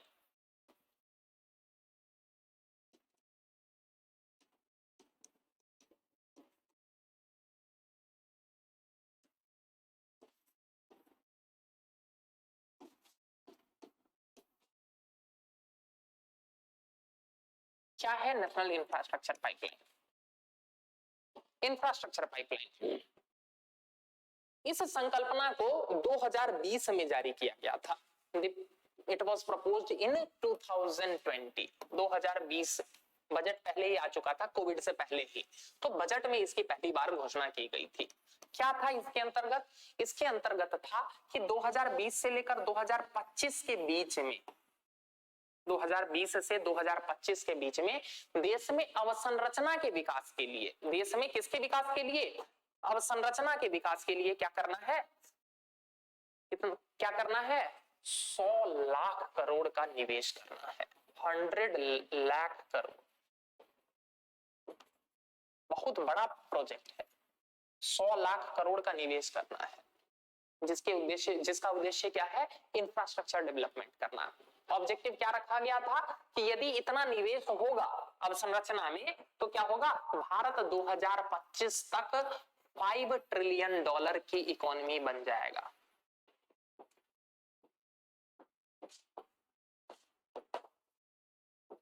यानी कि भारत को यदि $5 ट्रिलियन की अर्थव्यवस्था बनाना है तो इसके लिए आवश्यक क्या है कि 100 लाख करोड़ का निवेश हो अगले 5 सालों में। यहां तक बात समझ में आ रही है? ठीक ना? तो ये था इसका उद्देश्य, कि अवसंरचना विकास पर बल देना। इसमें भी क्या था कि इस पूरे प्रोजेक्ट का 70% तो कुछ खास क्षेत्रों की तरफ ही जाना था। 70% जो है वो कुछ खास क्षेत्रों की तरफ जाना था, जिसमें भी रोडवेज सबसे ज्यादा थे। रोड यानी कि सड़कों के निर्माण पर सबसे ज्यादा फोकस करना था। 70% 5 सेक्टर्स में, रोड हो गया, रेलवे हो गया, इन्हीं क्षेत्रों में जो है वो ज्यादा जाएगा। उद्देश्य क्या है? वही सारे उद्देश्य होंगे। अब संरचना विकास होगा तो क्या होगा? रोजगार उत्पन्न होंगे, ठीक ना, लोगों में मांग बढ़ेगी, क्या होगा? इससे अर्थव्यवस्था में समृद्धि आएगी, तभी तो $5 ट्रिलियन की अर्थव्यवस्था को हम प्राप्त कर पाएंगे, ठीक ना। इसके अलावा क्या होगा? भारत में निवेश बढ़ेगा, लोगों की लाइफ इजी होगी, तो वही ऑब्जेक्टिव है। आप इसको ऐसे भी समझ सकते हैं कि नेशनल इंफ्रास्ट्रक्चर पाइपलाइन के 100 लाख करोड़ वाला ऑब्जेक्टिव को फुलफिल करने के लिए अगले साल जो है वो नेशनल मोनेटाइजेशन पाइपलाइन लाया गया है। वो 100 लाख करोड़ में से 6 लाख करोड़ तो उधर से जुगाड़ हो जाएगा ना। अरे 100 लाख करोड़ कहां, आपको क्या समझ में आ रहा है कि सरकार नोट छाप के थोड़ी देने वाली है, कहीं से जुटाया जाएगा ना 100 लाख करोड़। तो national monetisation pipeline national infrastructure pipeline को पूर्ण करने की दिशा में एक कदम है। ये लाइन मेरी समझ में आई? मैं कह रहा हूं कि राष्ट्रीय अवसंरचना पाइपलाइन को पूरा करने के लिए राष्ट्रीय मौद्रीकरण पाइपलाइन लाया गया। बात समझ में आया? ठीक ना। ये है आपका नेशनल इंफ्रास्ट्रक्चर पाइपलाइन। एक बार जल्दी से देख लेते हैं, फिर आज की क्लास को हम लोग यहीं रोकेंगे, आगे कल देखेंगे पीएम गति शक्ति को।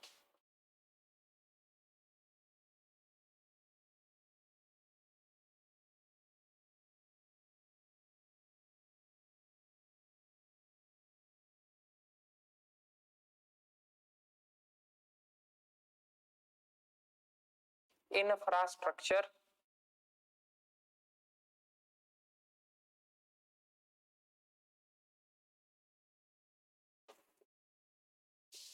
इसमें हमें गवर्नमेंट वाला खोजना होगा।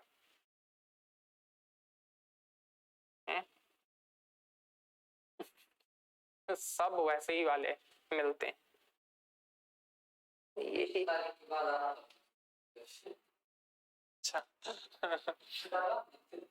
नहीं नहीं अभी रहने दीजिए। नेशनल इंफ्रास्ट्रक्चर पाइपलाइन, ये देखिए। वैसे आपको पढ़ने की आवश्यकता नहीं है, क्यों? क्योंकि आपके बदले मैंने पढ़ लिया है। ठीक ना। जो काम की चीजें मैंने बता दी हैं, 56 पेज का डॉक्यूमेंट, आपको पढ़ने की कोई जरूरत नहीं है, पढ़ने के चक्कर में भी नहीं रहिएगा। ये देख रहे हैं ना कि अर्थव्यवस्था को $5 ट्रिलियन तक पहुंचाने के लिए क्या आवश्यकता है, इसने पूरा डिटेल वाला दे रखा है। मैं आपको दिखाना चाह रहा था एक जो शॉर्ट में एक ने बता रखा है, एक में मतलब गवर्नमेंट वाली ही वेबसाइट पे, जैसे वो वाला था ना,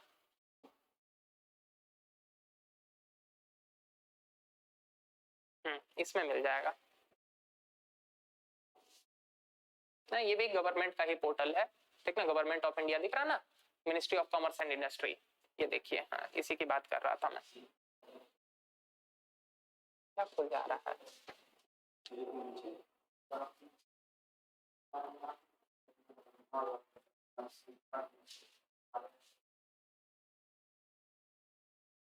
क्या हो गया?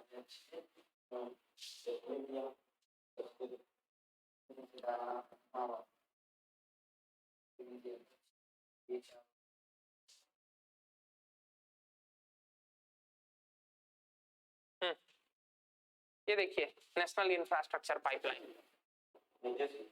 इसमें जो चीजें काम की है उन चीजों को नोट डाउन कीजिए। सबसे पहला ये देखिए 2019 से लेकर 2025, 5 साल, ठीक ना। दूसरा क्या है? First of kind whole of government exercise, जिसका उद्देश्य क्या है? वर्ल्ड क्लास इंफ्रास्ट्रक्चर प्रदान करना है, वैश्विक स्तर का इंफ्रास्ट्रक्चर प्रदान करना है सिटीजन्स को, ठीक ना। Improving there quality of life, जिससे क्या होगा? उनकी क्वालिटी, जीवन गुणवत्ता में सुधार होगा, ठीक ना। इसके लिए क्या किया गया है? एक हाई लेवल टास्क फोर्स बनाया गया था, ठीक ना, जिसमें कई सारे अलग अलग डिपार्टमेंट, अलग अलग लोगों थे, और इन सब ने मिलकर क्या किया है? अपना रिपोर्ट पब्लिश किया है। इसका महत्व क्या होगा?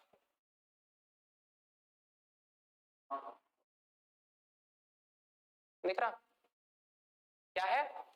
इसका महत्व ये होगा कि इसके माध्यम से हम 2025 तक $5 ट्रिलियन की अर्थव्यवस्था को अचीव कर लेंगे। ये जो हमारा टारगेट है, ठीक ना। ये पॉइंट समझ में आया? $5 ट्रिलियन की अर्थव्यवस्था को हम अचीव कर लेंगे।